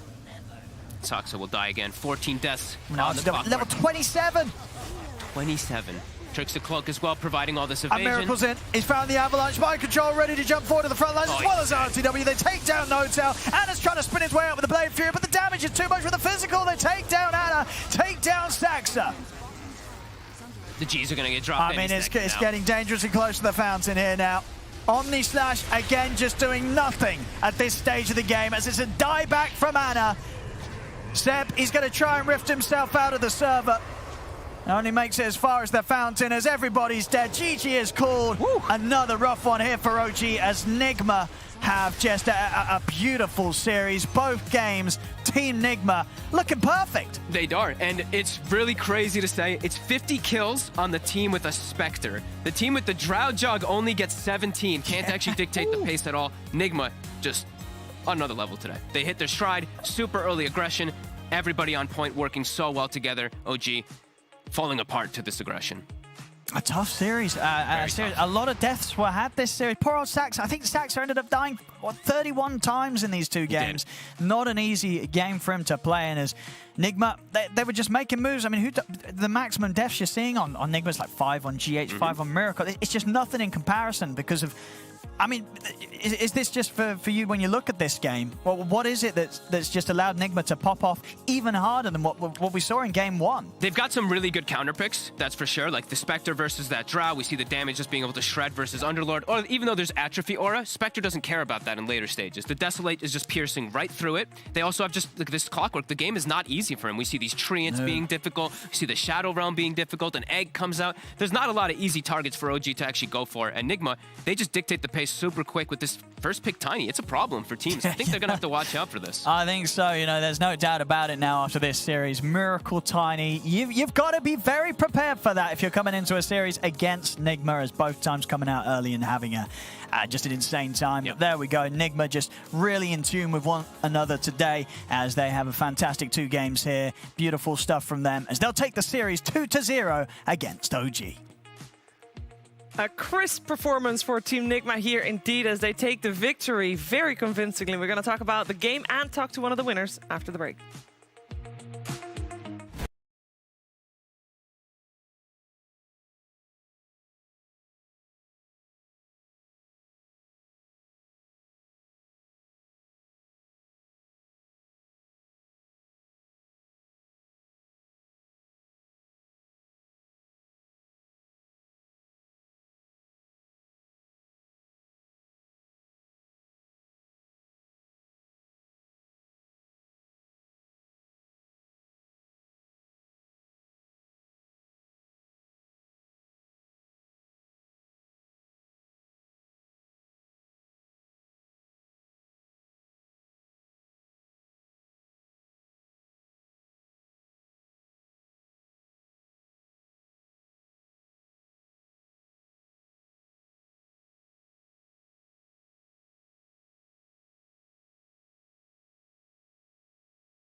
Team Nigma started the season with a super strong showing against Team Secret.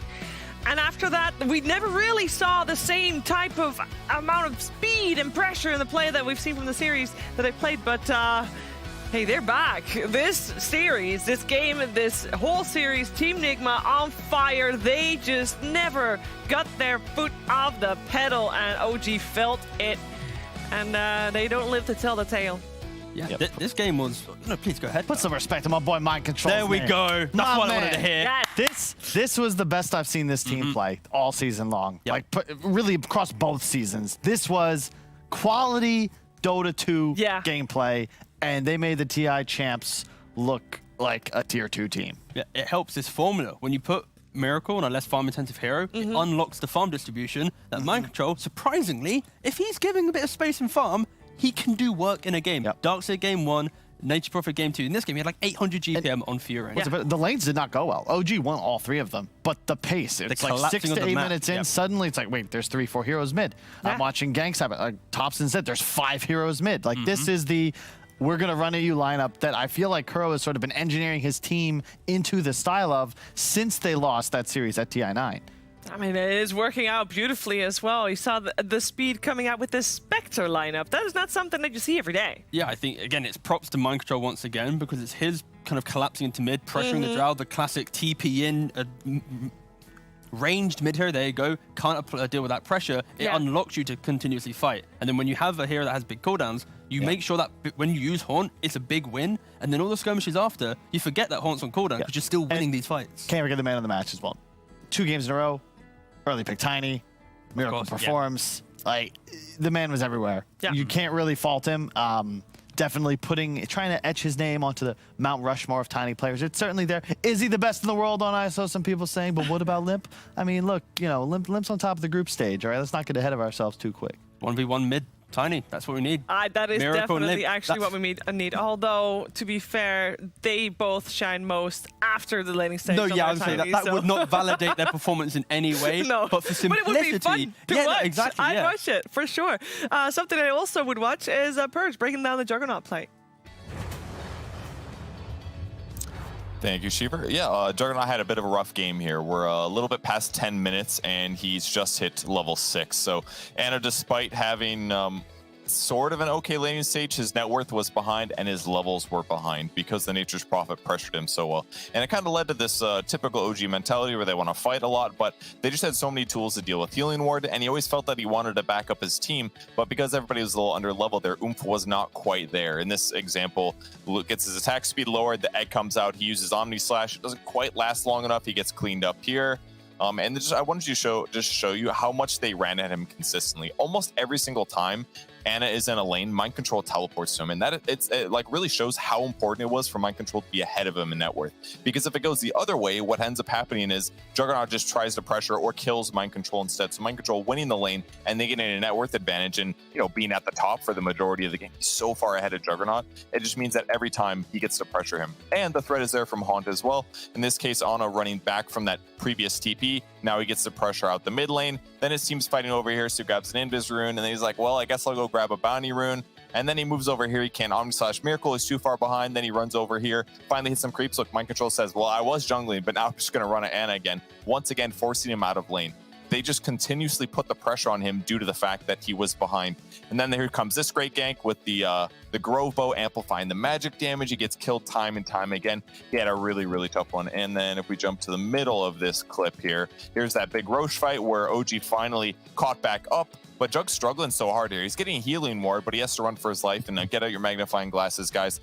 Tries to juke the TP. He wants to Omni Slash, isn't quite ready with the Quelling Blade, and then he just gets turned and slapped in the face. Just struggling every single team fight. So OG eventually lose out to the overwhelming run at you lineup that Nigma has, which counters both the Drow Ranger and the rest of the heroes.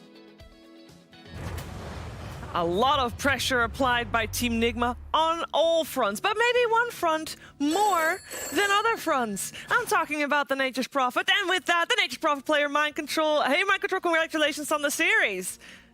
Hello, thank you. Thank you so much. It was fantastic seeing you play Prophet again. It has been a little while. What'd you think? So is it good enough to pick more now?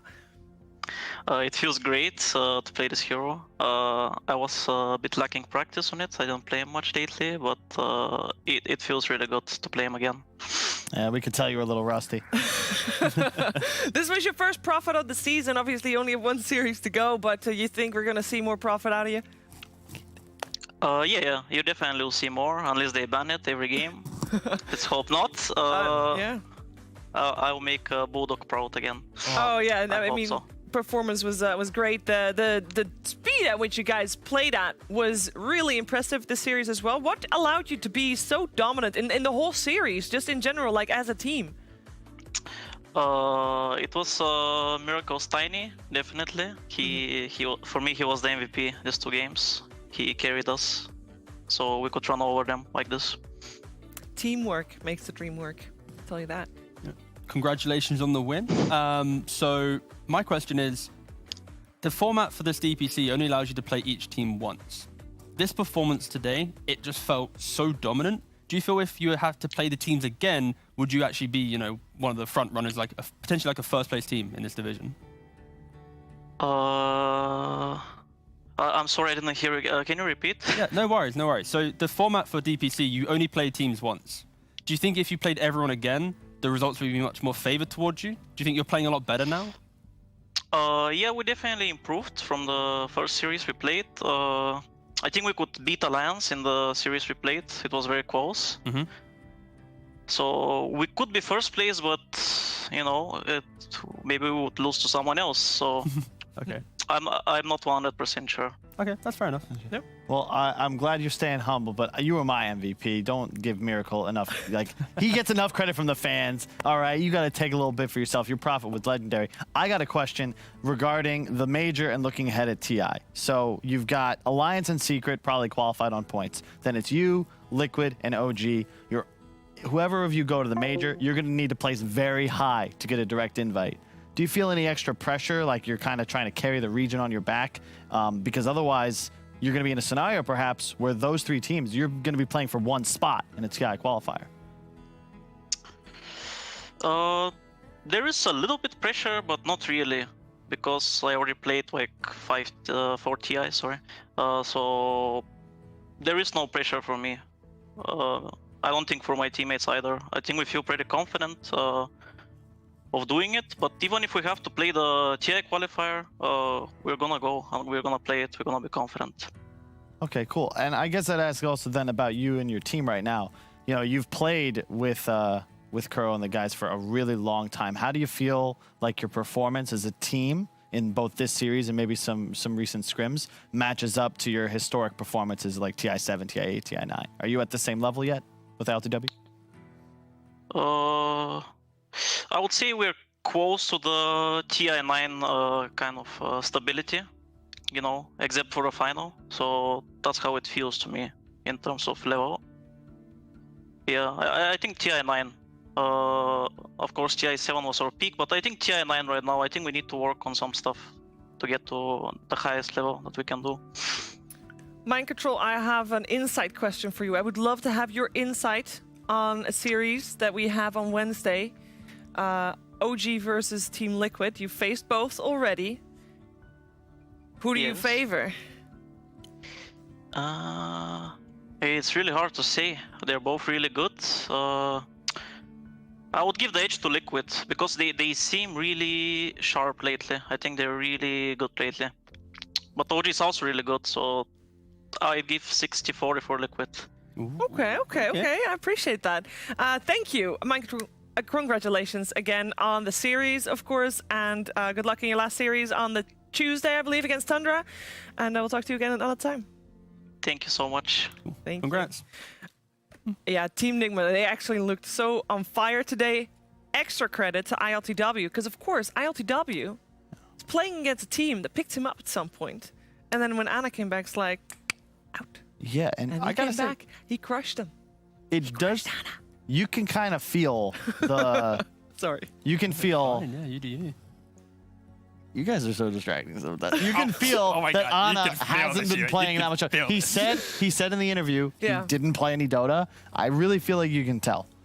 He's still an incredible player. Don't get me wrong, but TI8, TI9, he was transcendent. You know, he was like a robot, machine level AI, deep So you're mind saying skills. he's human?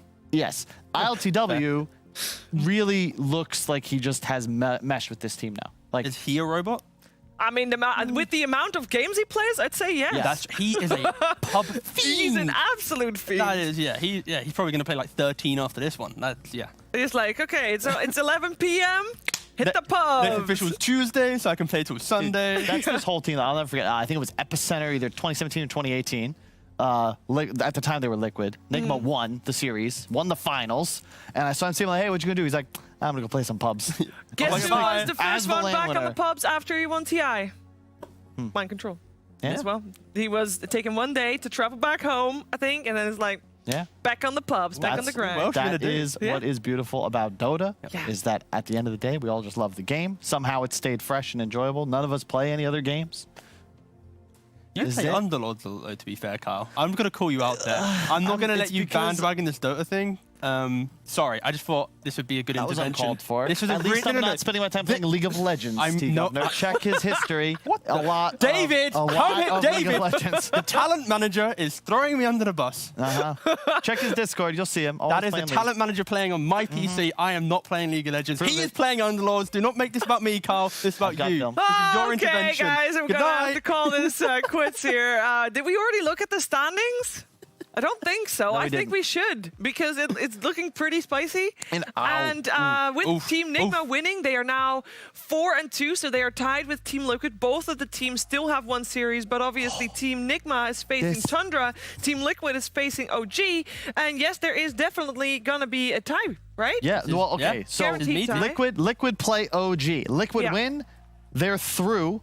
Assuming Nigma also beat Tundra, there would be a tiebreaker between groups and wildcard. Correct. Yes. OG plays, if they win, then obviously they're tied with Liquid. And then if Nigma were to lose to Tundra, then also keep in mind Brain plays Secret, so one of those teams will definitely be 4-3. There is a possibility we have a 4-way tiebreaker. Oh, yeah, look, we're still on track. I wrote down a possible 4-way tiebreaker for 3.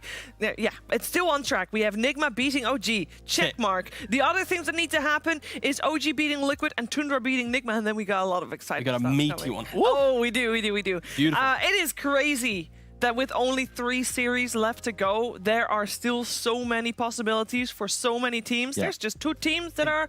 Dude, Wait. Wait, there are 2 teams that are There we go. set. Exactly. Yes. We got the Hellbear Smashers at the bottom. Whoa. I wanted- 8th.